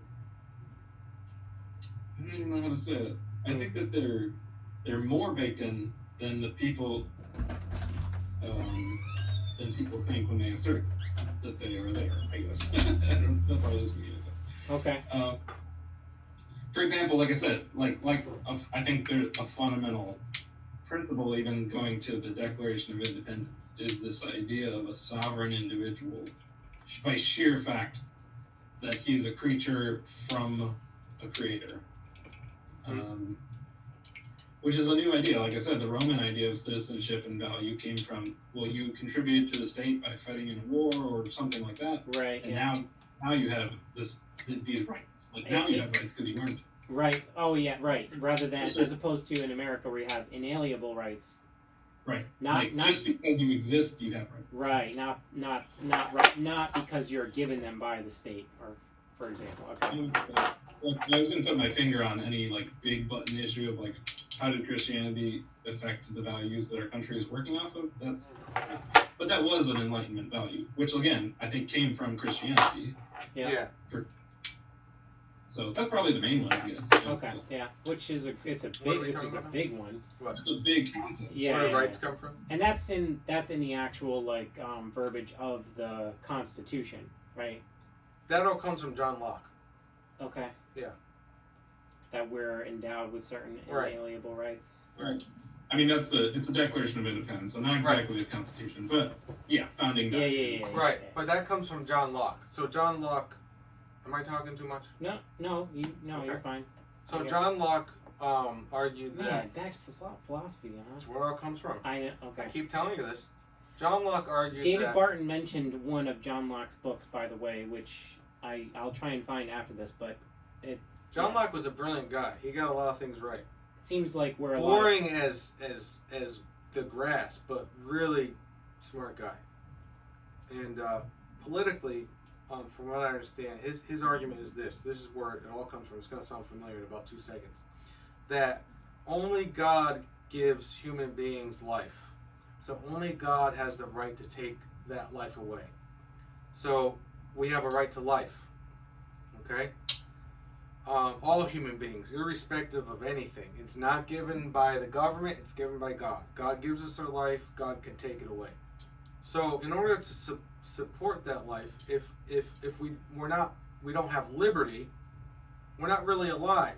So if the government can take can mandate what you do, if the government can mandate your mobility, then you're not really alive. In a sense, the government is taking away your life, which, as our first premise says, nobody has the right to take away your life except for God. The government is not God. Mm-hmm. So they cannot take away your mobility. They cannot take away your property. They can't take away your right to move without due process of law. Okay. In order to support your life, you need property. So you have a right to property. You have a right to property allows you to live. You need food, you need clothing, you need shelter, you need land. So you have a right to property. So John Locke argued that all human beings everywhere have a right given by God to life, liberty, and property. Thomas Jefferson changed it. And does that extend to like the protection of property? Yeah, it implies that, right? And life. Yeah, protection of life exactly. And property. The government can only take away your life, take away your liberty, or take away your property through due process of law. So maybe you're a criminal. You've broken the law. Maybe I can turn this towards current events. You know that couple, the guy who walked out on his front porch with right. the He has a AR-15? right to do that. Absolutely. Did you hear about? You've heard? I'm not sure. Have we talked about this on our text chain? The guy with the AR-15 in front of his house. You know which news thing I'm talking about, though, right? And his wife had her little pistol like this. Yeah, the way that I loved how she was pointing. He's like, totally not how you want to shoot a gun, right? I saw a breakdown of the video, and you ever heard of Donut Operator on YouTube? Mm-mm. Should check him out. He breaks down like police shooting videos. It's really cool. But he was like, he broke down that whole video, I think, and he's like, yeah, that lady, she just aimed the pistol right at her husband's head. Yeah. I'm not sure how much I'd like to be him. I don't think And they were then, that dangerous something to like the community. Anyway, but yeah, what is your take on that situation? I mean, were they? I don't even know all the details. Like, were they on their own property? Yeah. It was a private gated, It was I like think, a gated community, right? Yeah, it was like a private road, and they broke the gate down and walked in. They trashed the gate. They Right. physically destroyed Right. this iron gate in this gated community. Gosh, this is like, it just really, Ridiculous. well, the reason I wanted to bring that specific case up is because it comes pretty close to home. Things have been really fairly quiet around here. Yeah. I don't know how things are, where you live. Pretty quiet. Fine. But, seeing people blocked on the highway and torn from their cars makes me think, like, what would I do in that situation? What is lawful to do, to protect myself and my family and our property? What is ethical to do according to the Bible? Right. Yeah. Yeah. Self-defense. What's not going to get me thrown in jail, though, too, Sure. when all is said and done? Yeah, I don't know. That's a tough one. I'd be throwing the car in reverse if I could. Yeah. And if I couldn't, I guess I'd be going forward. I mean, what are you gonna do if your car gets mobbed? I don't know what the choice is. I remember hearing, I can't remember, I was listening to a 911 call of a lady that got caught in a protest, and she's in, and people are mobbing her car, and she's got her daughter in the back, Oh my God. and she's on the phone with the police, and she's like, they're on my car, what do I do? And then the 911 operator was like, you can't hit them with your car, she said. And I was like, Hell, what? I can. They're breaking. Hell, like, I can. You could hear Watch them me do it. smashing her windows. I'm like, what is she supposed to do? Arrest me. Like, I gotta protect my kid. Yeah. Come get me. It's insane. That's weird. Like, this was the only. I mean, I've never had to think about that situation until except within the last month. Mm-hmm. Have you guys? I mean, it seems like some of those videos, it's like, I don't know, if people are looking for a reason because they come up to a protest and then they just blast through it. I think there's clearly a line of like just like there is in any self-defense situation, if you overdo it, you're gonna be thrown in jail. Yeah. You know, like if the guy's running away from your property and you shoot him in the back, you're going to jail. You know, like there's a certain amount of excessive force. But then there's, I think, like for me, all I know is like, well, I would put it in reverse or whatever I could, or whatever, you know, whatever direction was open, and I would try to drive slowly to give people enough chance to get out of the way, but I'm definitely not stopping. Yeah. Like I wouldn't necessarily floor it into a crowd of people. No, you don't want to do that. You have to try and get out of there, like, and try not to hurt people, but yeah, you gotta get out. I read a book by this guy who's a self-defense expert. Really amazing book. Oh, you shared this with me before. His name is Tim Larkin, and he wrote a book, and I recommend it. It's called "When Violence Is the Answer." Yeah. And his suggestion is your priority is to protect your body and your loved ones. And if you break the law, you're still alive. You told me. Is the point. You told me the. And let the legal things happen after you've survived the incident. Yeah, you told me the story one of the stories you read was like the case of like of a woman who was being raped, right, in a college dorm room or something. Yeah. And his advice was something along the lines of like you punch, kick, scratch until he's like he's dead. Basically, his method is don't not stop. It's not really self-defense, self-protection he calls it, and it's to injure the person who's going to injure you. Yeah. To incapacitate that person. Yeah. If that, ideally that just means injury, but it can mean death. Yeah. Yeah. So it's pretty extreme. But his point was well taken. What's that? I said rule number one is always avoidance. With the cars driving up to a crowd. It's like you are an idiot for not just turning around. Just turn around. Well, that was this guy's point. Was it's not in your house. This guy's point was. Go ahead. I'm sorry. Lag time. But what if you are on the highway? I mean, you can't. I don't know. You could sit there patiently if they're not accosting you. What are you gonna do? I don't know. I would not sit close to them either because I wouldn't want to have them to get ideas. That's why I say I would try and safely reverse or something. Right. I don't know. I'll call the police for sure because that's against the law. You can't do that. You can't keep somebody. You can't inhibit someone's movement. It's unlawful restraint. I don't know, but in a lot of these situations, the police are either inundated or not responding. Yeah.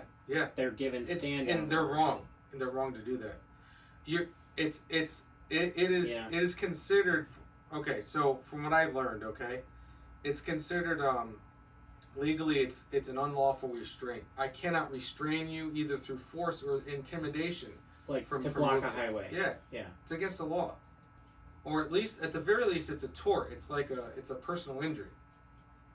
But we also don't have the right to just plow them over. Because they're unlawfully blocking the road doesn't mean you have the right to. Use your brain. You have a right to be free. You can use force, but like what you're saying, you can't use excessive force. So if someone is using their body to restrain you, you can't use your car to block to blow through them. You can use your body to blow through them, but you can't use your car. If they're banging on your car, that's different. If they're using a weapon, that's different because they're using a weapon, and now your car is a weapon. Your car can be a weapon. But at the end of the day, what are you gonna do? Say, well, my I'm about to get killed here, but I don't want to get in trouble. Hell no. You have to protect your body and your loved one's body from getting injured or whatever, and then Given the get a lawyer to defend you and defend yourself in court. Well, sure, but I think, like I said, rule number one would be, I would honestly, like, given the complications of either possibly hurting people or having to hurt people, and then the legal fallout from that, and, like, just that entire thing, that entire impact on your life, I would much rather take my chances driving the wrong way on a highway. Yeah. Well, if you can, sure, but if you're on a line, if you're on a highway and go the wrong way and just go back if at all possible. Right. I mean, this is it's academic. This is probably not going to happen to us. But my opinion, I would disagree, was that rule number one is protect my family, protect myself.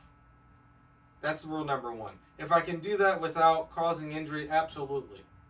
But if I can't, you know, I don't know what to say. You know, my children need me to be alive.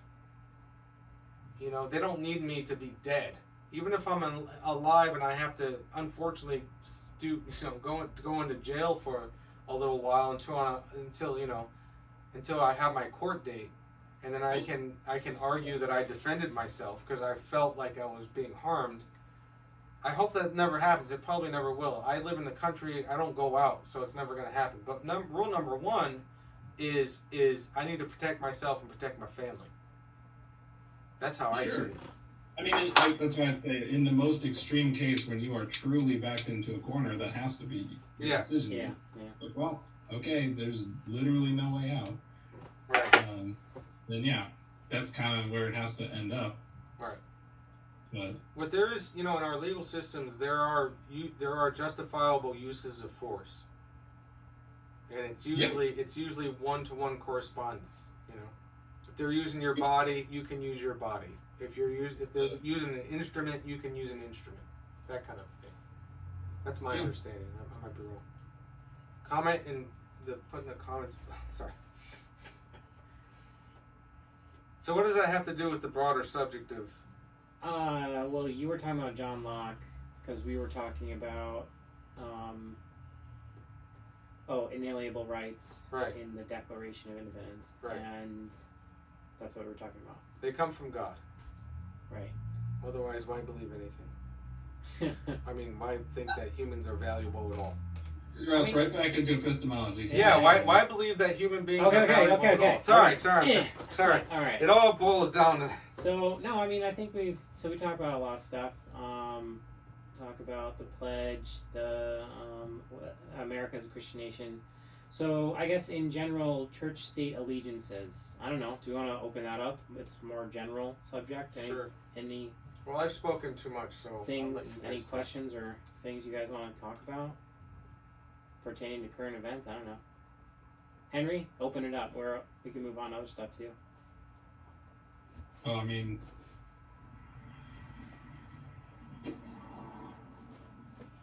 I don't know. It's hard to talk about any issue in broad strokes because obviously there's going to be 1,000 people who are like, "That's not me," you know. So, but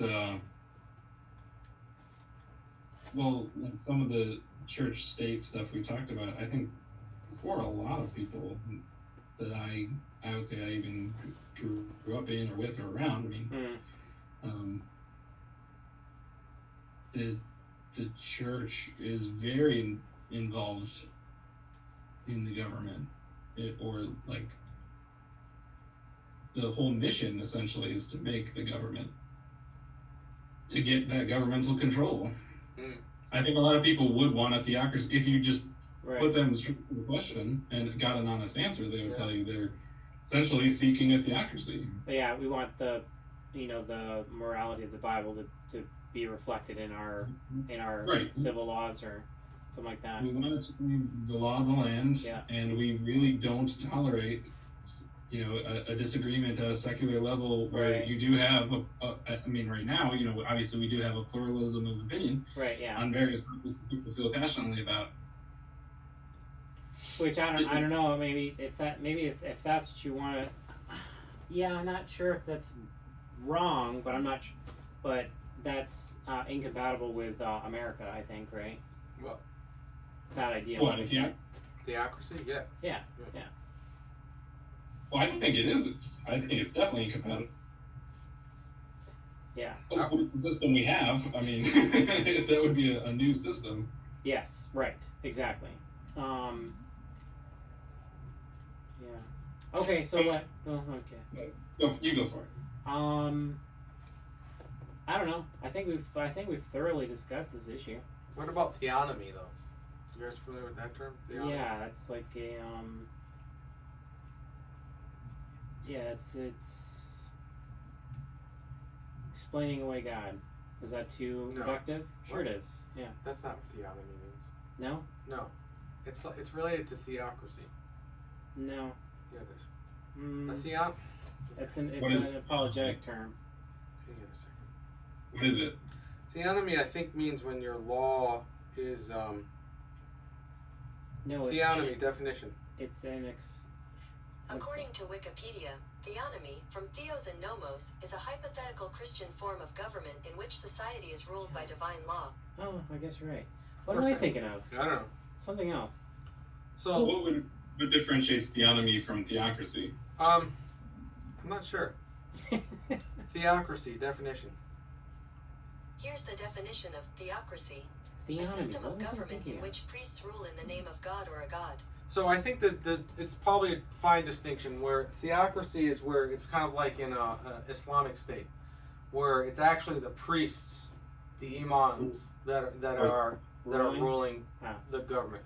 Theocracy is more like you could still have sort of a secularist government where it's not like a clergy member running the government, but it's more philosophical where the law of God is the rule of law, but instituted not necessarily through the church. I think maybe it's a fine distinction. I don't know. What is I suppose by that definition, probably what I should have said earlier then was most people would want a theonomy. 'Cause Theonomy. they're not necessarily advocating that our past be legislators or something, Right. right? but they want the rule, they want the law of God to be Yeah. enforced. Which I think not only would destroy America, but Christianity as well. So what's the form of government going to be in the eternal state? Yeah, but not everybody gets to the eternal state. I know that. I'm just saying. Yeah. For what is the? Or eternal Well, that state. Jesus it's a monarchy. Jesus is king, Oh, okay. and people the No, law of what do you God think? is on people's hearts. So Huh? Yeah. What? they obey the law of God. The 'Cause monarchy is we already tried that, and Jesus turned us down. So Right. No, I'm in agreement. I think I don't think when people ask should there be prayers in school, I say no. It's not the place for it's not the place for prayer. If it's a public school, that's not the place. Oh, okay. That's not the a place good, that's for a prayer. good way. I guess we can talk about. Should they be like mandated? Like Or even it shouldn't not be allowed. It shouldn't not be allowed. it should be allowed. It should be allowed if it's voluntary. Right. and it did. Within like Yeah, a and particular as far as I classroom. know, it is. I remember having Yeah. like a Bible group at Yeah, school. I led one. Ooh. I mean, even like around here, they'll do prayer meetings around the school flagpole with teachers Right. and everything. But Yeah. when it's outside of school time, I and do. it's not established. I do think that sometimes American Christians can have a sort of false sense of persecution, where we think that, like for instance, there's no God in schools allowed. I mean, yeah, but also no. I mean, it's not like it's sort of more neutral. Yeah. And theologically and philosophical neutrality can be uncomfortable, but politically neutrality is sometimes, a lot of times, is actually a good thing. Yeah, being in high school, I remember hearing of other people who said they weren't allowed to bring their Bibles to school, and I'm like, what? That's not true. I never kinda had doubt any that. problems like Yeah, that. I kind of doubt that. I've looked into all those stories like that you hear about things happening. Like, oh, the teacher got fired because they said Jesus' name in the context of discussing history. Oh yeah. And basically, every single one of those never happened. Yeah. I actually know a story, being a substitute teacher, of a teacher that got put on paid suspension, not for religious, but for something else. For what? Sort of off. I think I told you about this. Off topic. He was talking about making a noose Oh. and some of the kids videotaped him talking about making a noose. Oh. And He was baited. He was baited. The He kids was- asked him a question like, "How do you make a noose?" They hated him. They hated this teacher. He was very conservative. He had like pictures of all of the Republican presidents. He was a big Trump supporter. All this stuff, like the one of only in the entire school. And yeah, they baited I him. don't know how that doesn't set up. We've probably talked about It's sort of a different subject, but anyway, it was interesting. I think he actually made it. Huh? And he actually made it? He He made what? actually made it A in noose. class. No, Sure, he kids, made a here's noose. how you make a noose. Well, it was in context of explain. It was he was a history teacher, a U.S. history teacher.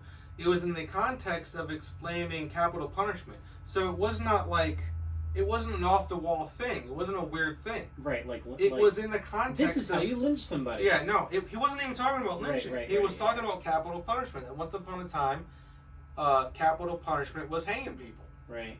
And the controversy it was all in context.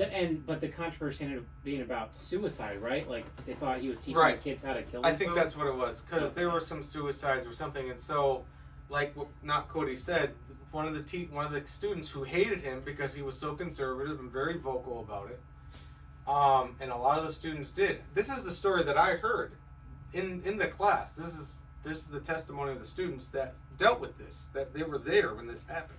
Yeah. And he had maybe two or three students that supported him, and they were sort of conservative, and the rest of the class hated him. Yeah. And they baited him. They set him up, and they got like 30 seconds of him talking about making a noose. The school board, the school administration freaked out. The board of education officials freaked out, and they put him on paid. He had tenure, so they put him on paid. They didn't just fire him; they put him on paid leave for like a long time. You know, I feel bad for the guy, but how do you not like in the middle of making it be He like, was an old guy. this is probably not a good idea. He was an old guy. He was in his 60s. I don't know. Anyway, so that doesn't have anything to do with like religious persecution, but I don't know. There's at least one story there for other I mean, that types of I agree with persecution. you I guess. about the persecution thing. I mean, I think people complain about persecution, but Yeah. their complaint is that we're not a theocracy. Like, their complaint is that prayer is not mandated. Yeah. Probably, Yeah, that's probably. Not, yeah, that's not. If a it was good people of point. another religion trying to Right. mandate your kid to pray in their religion, Right. you would be very upset. I don't know what you're arguing for. Yeah. Yeah, it's a little weird. And I think that's kind of my contention, and I think that partly is what sparked this discussion from last time with not Cody and I is our allegiance sometimes as conservative Christians we kind of put the emphasis sometimes, this is my observation, maybe I'm wrong, on the conservative part, or on like if we're an American Christian, we kind of sometimes focus too much on the American part of that. Yeah. And we want America to be a Christian nation politically, and I think it's not a bad thing to want it to be culturally American.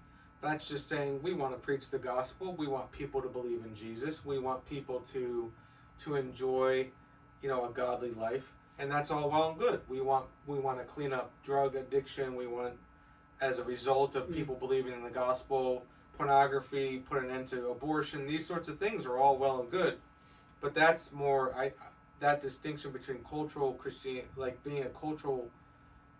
Do you know what I mean? And making it political, that's where we got to draw the line and say, no, we can't make it political. We can't make it a law. Oh yeah. I don't think. No. It has to come through preaching the gospel and people actually converting and believing. As many as we can, that'll spark societal reform that I think Christians want. What do you think, Dave? I mean, what's your name? Henry? Henry. Right. I think the Christians in America seem to be drunk with power ever since the Reagan era. Mm-hmm. We took a real bad turn. Yeah, We just have married so much of our mission to politics. yeah. And on some level, I kind of understand why it happened. Yeah. Probably mostly because of our feelings on abortion, and so now we feel like we got to stop it. But somehow I feel like that has morphed into just this overall notion of culture war. Yeah.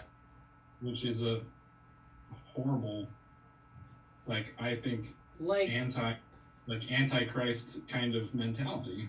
Like what do you mean? I don't know. What do you mean by we're drunk with power since the Reagan era and we need to fight the culture war? Can you just unpack those for me quick? You don't have to go into it too deep, but... Yeah, well, the surface level is ultimately...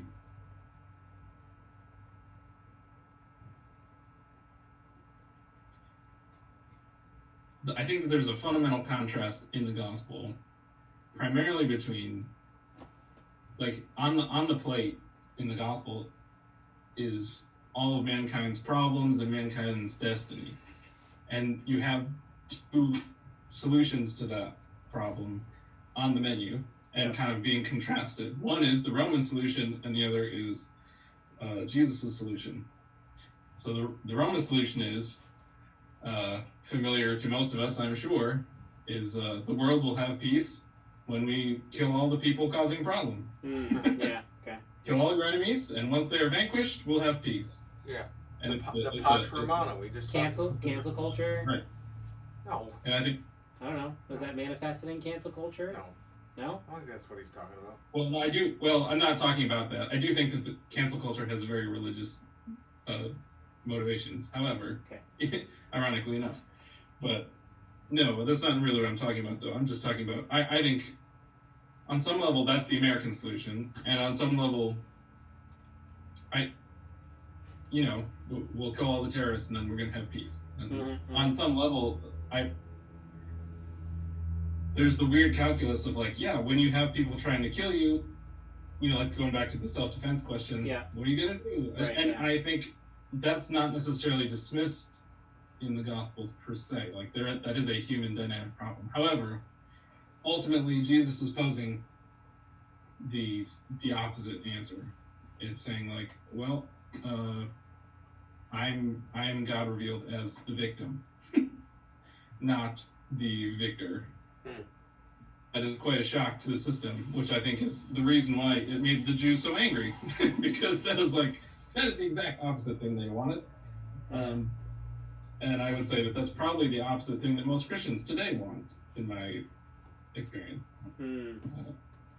They want the victory and the power, and the whole model of the thing that we have going on right now in the culture is like, give us enough time and enough power that we can kind of gather to ourselves enough power and influence, and we will achieve this, destiny for mankind. But I'm like, that is the Roman solution. Okay. That's interesting. That's interesting. Can I ask a question that might help me understand better? Oh yeah. So there was that recent ruling at the Supreme Court about whether the Civil Rights Act extended to transgender protections, right? Is everybody familiar with this thing? No. I don't pay attention. And so I think it was it was sexual orientation and transgenderism. So they threw that. It was like, now it's all a thing. Yeah. But basically that you can't discriminate on the basis of somebody's sexual orientation or their gender identity. Thank you. You're welcome. And I mean, that could have implications for Christian ministries, like the Pregnancy Center I work with, or the or churches. Yeah. What if somebody comes applying for an associate pastoral position, right, who is a woman that identifies as a man, or just a woman, and gets turned away? In our denomination, a woman can't be. Right. So my question is, like my inclination is to believe that it's okay for the church to, I don't know if that's fighting the culture war so much. I don't know what it's called. But yeah. I think it's okay to fight to secure the freedom to to be able to operate freely like that in our Yeah. country. Does that play into what you're talking about at all? Well, I mean, it's part of it. Is there a middle way? The way Yeah. that's not the Christian way versus the Roman way? That's a good question.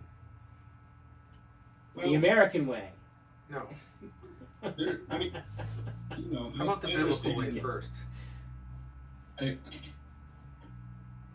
If we're talking about the realm of people should be free, Yeah, even be wrong, right. even if a separate issue where it's also like, I mean, because it's kind of like, well, does the church have the right to turn away a minister because he's black? You know, and that's a much more uncomfortable question, but that Sure. was a question at some time. And- Yeah. But I guess I'm saying, like, as repugnant as that idea is, on some level, individuals, when they're acting as individuals, are free to be wrong. I think that in terms of a middle way, I mean, Yeah. I think sometimes churches are talking out of both sides of their mouths because they want to be free, but they still want to be government sponsored in the form of being a 501c3 tax exempt status Yeah, organization. I'd be completely fine with having that freedom taken away. Actually, Yeah, I think on Amen. some level the government has a right to say, look, you want to be in this contract with us where we don't charge you taxes and we recognize you as this kind of official right. society, then Then you have to follow do these our rules, things. which Right. is Yeah. you can't do that. Right. And it's like, well, if you don't want to follow the rules, give up your 501c3 status, and I don't think that there's any law that would prevent you from doing whatever you want. Right. Yeah. Well, but then it can be a problem of and it might get into minutia of stuff, but the problem of discrimination against churches, because we also have a right to association. So if they're going to say,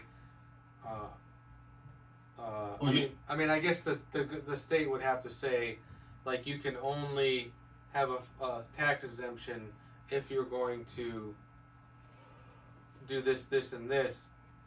But then the Right. church can go back and say, like, well, then you're denying our right of freedom of association. Just like you couldn't say to a LGBTQ group, the LGBTQ group can discriminate against people who are not in line with the LGBTQ doctrine. Like, they're not going to hire someone who's anti-gay to run one of their organizations.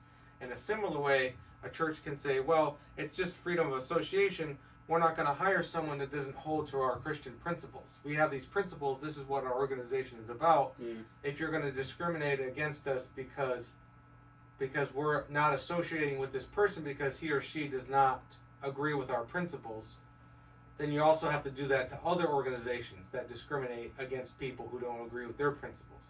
It's a freedom of association principle. I don't think I don't really imagine that case would fly in a court. I mean, Really? There's it's one thing to say, okay, yeah, an LGBTQ organization would not hire someone who is overtly anti-LGBT. Right. Cute, right? But that would be like, well, okay, so a church is not going to hire a Satanist as a pastor. Okay, Because but yeah, The mission conflict is the same, but you have a lot of Christian, or you have Christians who are LGBTQ Christians or whatever, Right. even pastors, Right. who But- would in yeah. every way agree with your doctrine and your mission, outside of a couple points of obviously but that's disagreeing with gender that's- identity or right. something. But like, I don't know that it's not the same kind of antagonism to the whole mission. I think that it is. It depends on. I mean, you're right. There is there are denominations. There are churches where there are that do offer association with the LGBTQ community. Ours is not one of those. We also don't offer leadership positions to unrepentant adulterers or to people who have several sex partners. It's not about. We're not discriminating against gays or against transgenders. We're discriminating against a class of people who do not follow our moral standard. Our moral standard is sex is only for married heterosexual couples. See what I mean? So, I'm not I mean, making you're right. People would argue, but I think absolutely a case could be made in a legal court that says we're not discriminating against gays. We have a standard of association, and if you're in that, and if you adhere to that standard of association, you're in. But if you don't adhere to that standard of association, you can come to our church, but you're not going to be placed in membership. That's a right of association issue, don't you think? I'm sorry. What is that?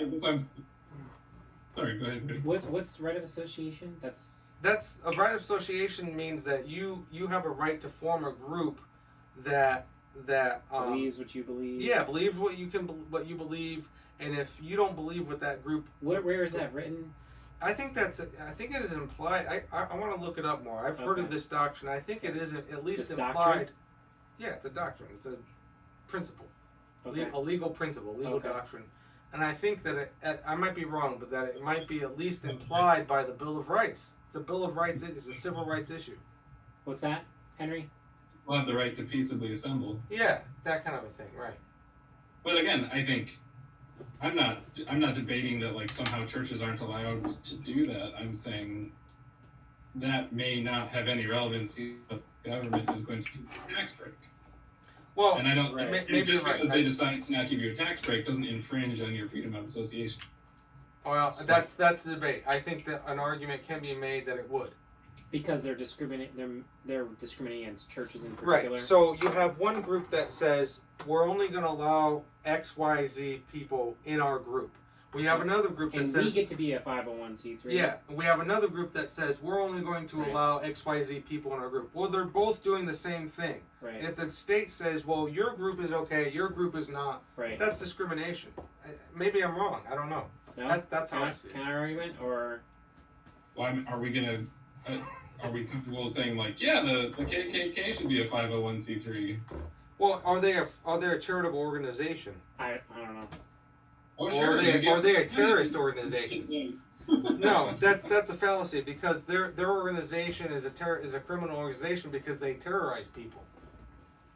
A church does not terrorize Not people. anymore. They're peaceful now. Let's say that they're completely peaceable. They don't do anything against the law. They carry torches these days. Associate with people of their own race. Sure, absolutely. I hate them, but yes, absolutely. I think they're wrong, but as long as they're not terrorizing people and breaking the law, they have a right to associate. Sorry, go on. What? Well, my point is, there's nothing against the law about those kinds of groups existing, but there's nothing in the law that says that the government is required to give those groups tax breaks. Incorrect. Like, there's just nothing. Incorrect. If the law says you get a tax break if you're a nonprofit organization, and if this organization is a racist organization, they're a nonprofit organization, maybe they're disseminating propaganda, whatever, as long as they're not actually terrorizing people with acts of violence, they are protected. It's equal protection under the law. I know, and that's what I'm saying is if the law decides that it's going to enforce rules on everybody, and those rules include not being able to push people out of your group, then those are the rules. I mean, I think about the guy who asked Jesus, "Should I pay taxes?" And he's like, "Well, whose face is on the coin? Right. If you're Caesar's game, you play Caesar's game." And I think with the 501c3, churches are playing Caesar's game.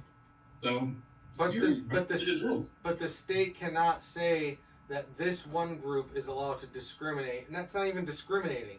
They're selecting. They're including some people. They're excluding some people. That's what association is all about. You cannot say that this group can do it, but this group cannot. Seems like That's what I'm saying is there's no link between association and tax breaks.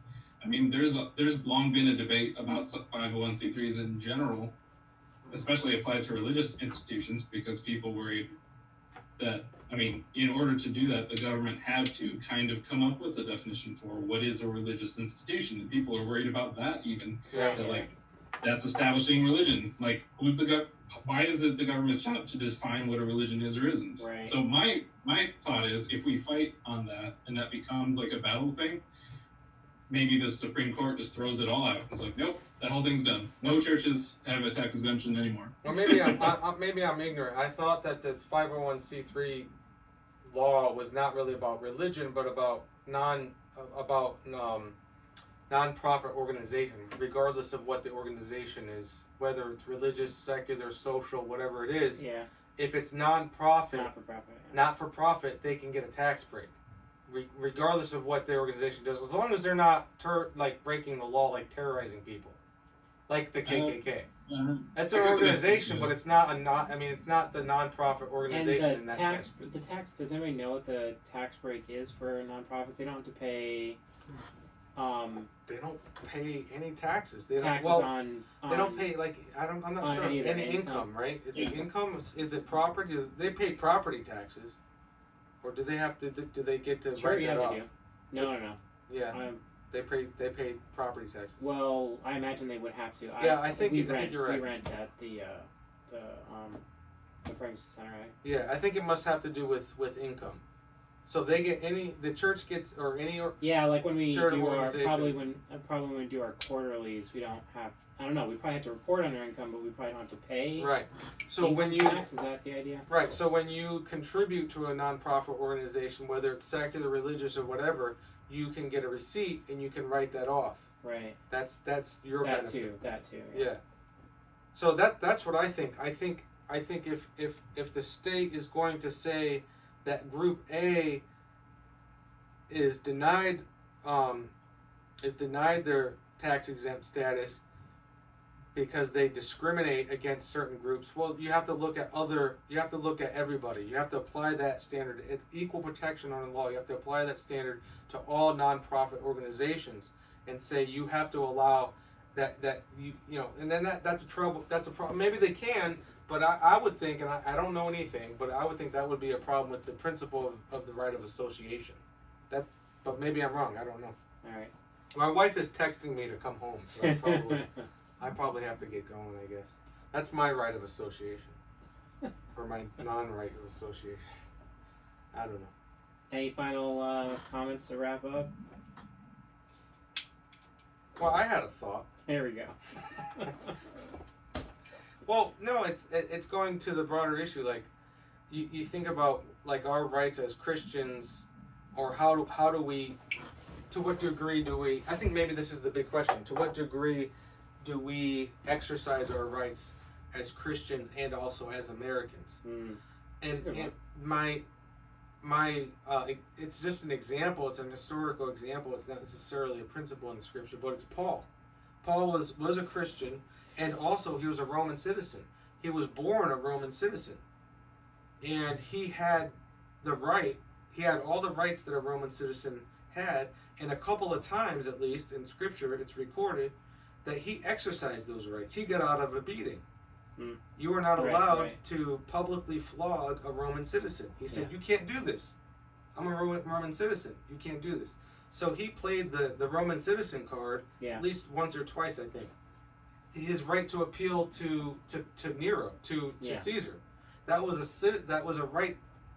That was the privilege of any Roman citizen, and he exercised that right in order to go to Rome and not be tried by the local magistrate or by the Jewish religion, the Jewish authority, the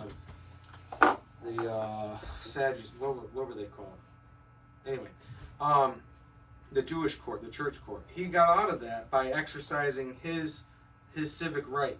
So I think that's maybe that maybe is the middle way. Like we have these rights. We live in a republic. You know, when people talking about, this is maybe off topic, but wearing masks and the whole lockdown stuff, and people have criticized Christians for speaking out against that, and have said, well, you're supposed to submit to your government. And well, okay, but our government is a republic where we have in our government the right to refuse. We have the right in our government to protest. That's our right as Americans. I have had those same thoughts, actually. Yeah. We have so I think Christians do have the liberty, if you live in a republic like ours, to say, no, what you're asking me to do and when the response from the, I don't know what you want to call them, the governor? The Christians that want to, like, subjugate you. Yeah. They say Romans 13. Right. What I would say submit to your authorities. is the authority Is in America yeah, is not a man. I'm It's the Constitution of the United States of America. That's our authority. It's not the governor. Yeah. What do you, So what do you that's think? what I What do you think? What do you think, Henry? I think it's exactly the situation Paul describes. All things are lawful, but not necessarily all things are beneficial. Mm. Like, sure, we have the freedom. Mm-hmm. Sure. To Yeah. If you don't want to exercise that freedom, then no. The kind of people who do. But I guess that's a question of wisdom. Yeah, I agree. Yeah, you're right. Mm. And yeah, I worry about the optics of. I mean, I'm not saying that we should judge our actions based on the optics, because we can't live our life constantly parsing political implications. But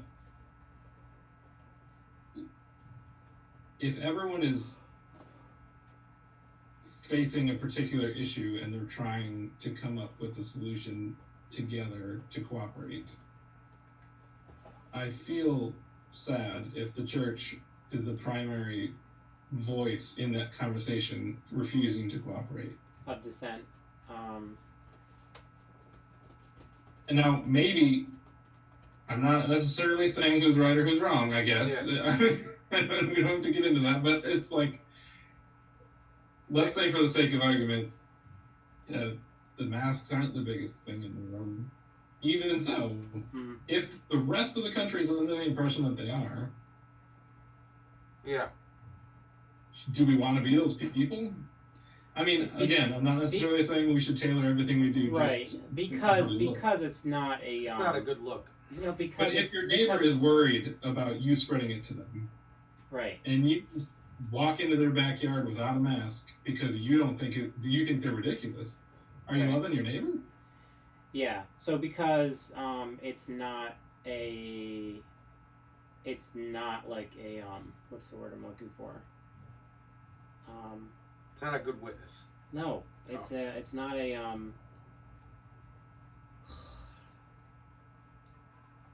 my brain's fried. Dead air.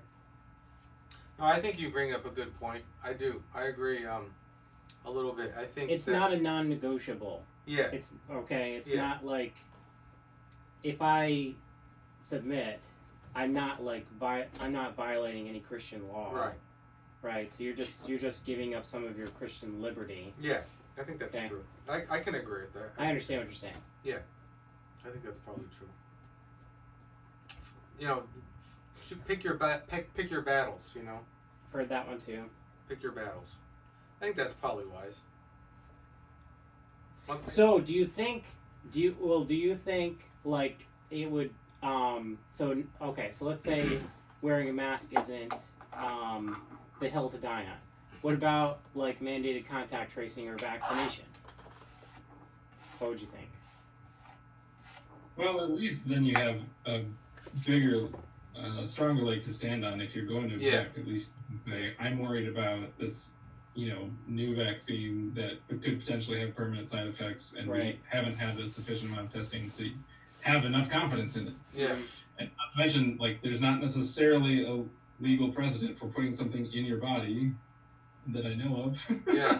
Yeah. So Maybe that's the hill to die on. at least that would be a mildly more important appearing hill to say, like, yeah. I actually have some founded fears about this harming me. I think the idea that masks harm people is laughably absurd.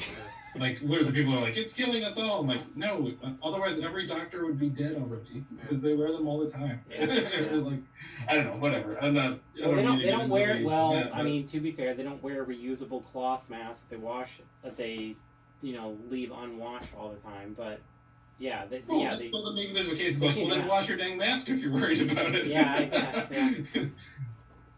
I think that's a good point. Like I think maybe that's part of the also part of the broader issue. Like it like if we fight against everything, the culture wars like you talked about, going back to the Reagan era, was the silent what did they call it, the moral majority movement was a reaction against the 60s and the 70s and all the decadencies that came out of that.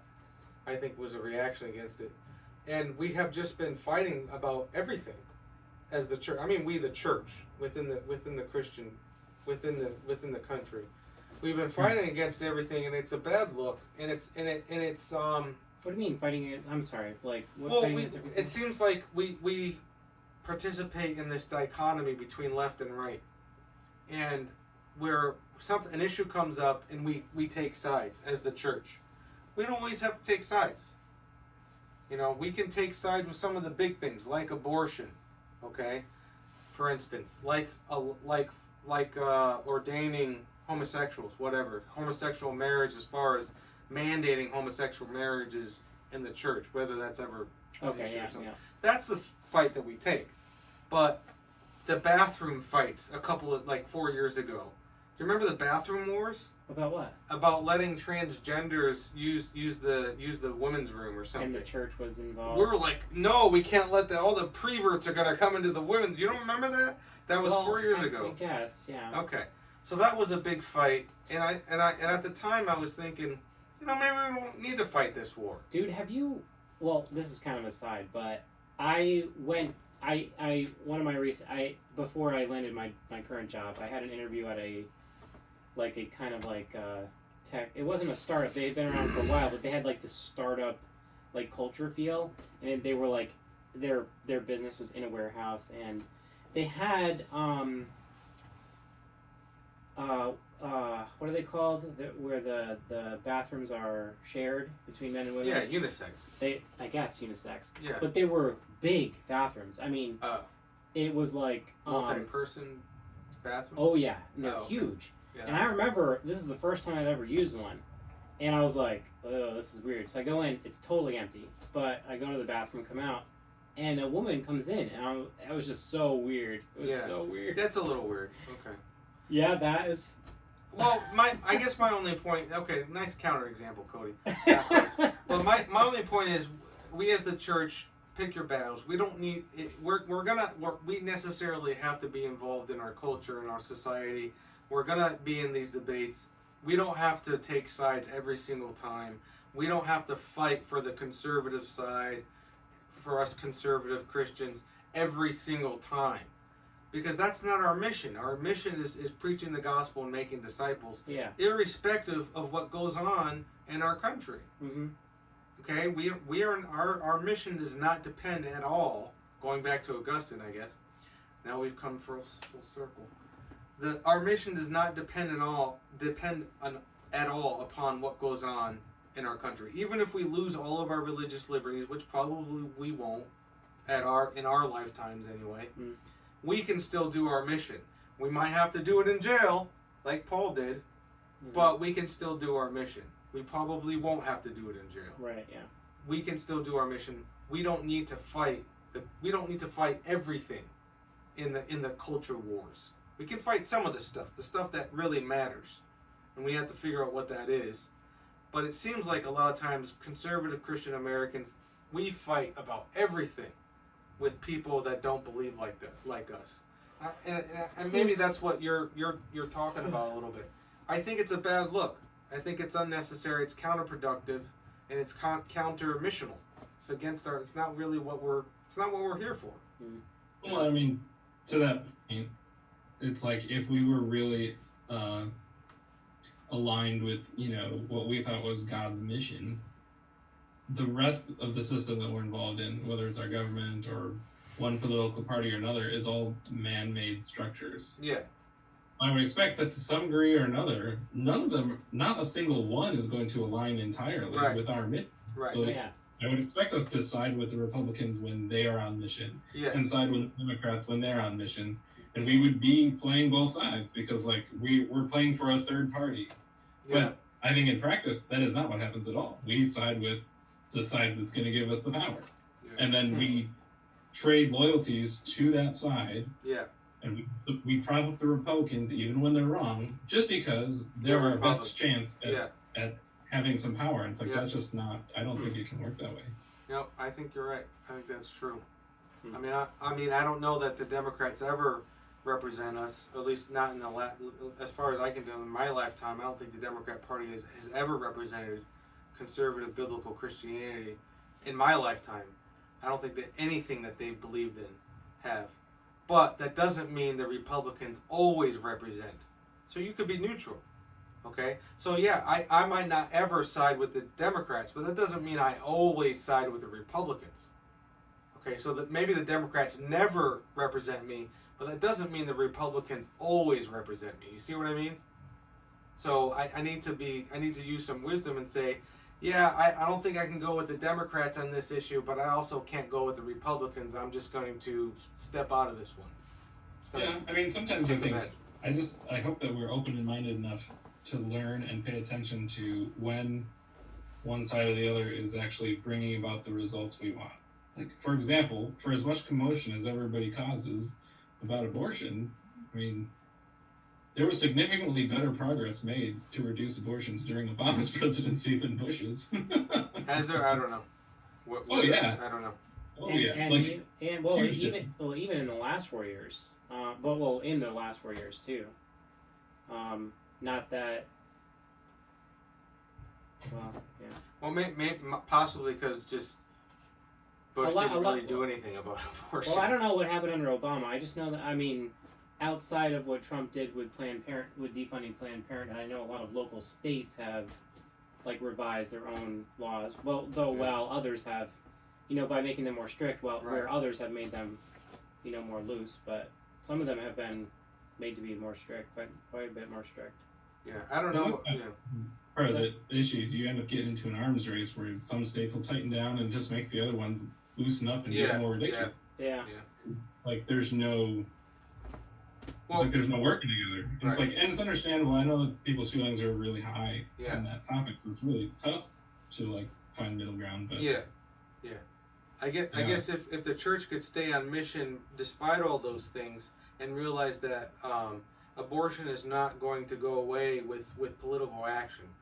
Abortion's going to go away if people's minds and hearts are changed about abortion, and you can't do that. And that's true for about everything. That's true for about everything. And that's only going to come if people are converted, by an act of the Holy Spirit, are hearts are changed, and a person. I was changed about abortion. I was changed about homosexuality and different issues like this when I became a Christian. It's not through a political argument. It's because I realized that the Bible condemns it, and so while I'm following the Bible now, so I have to agree with what the Bible says.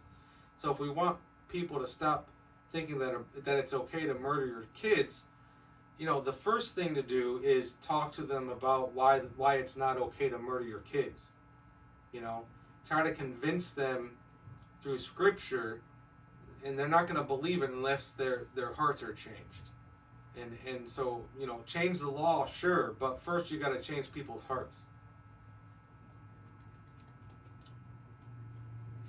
Yeah, and in the meantime, find some way to get a better solution than, in the meantime, rather than, well, the whole world has to become a Christian. It's like, well, obviously, I guess that's the hope, but you're going to have to get something else in the meantime. Yeah. Take the wins we can get.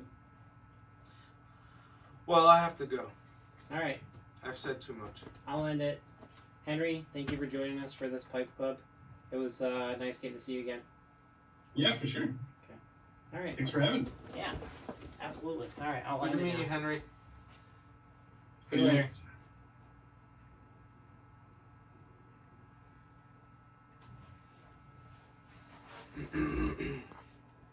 Goodbye, Mr. Saunders.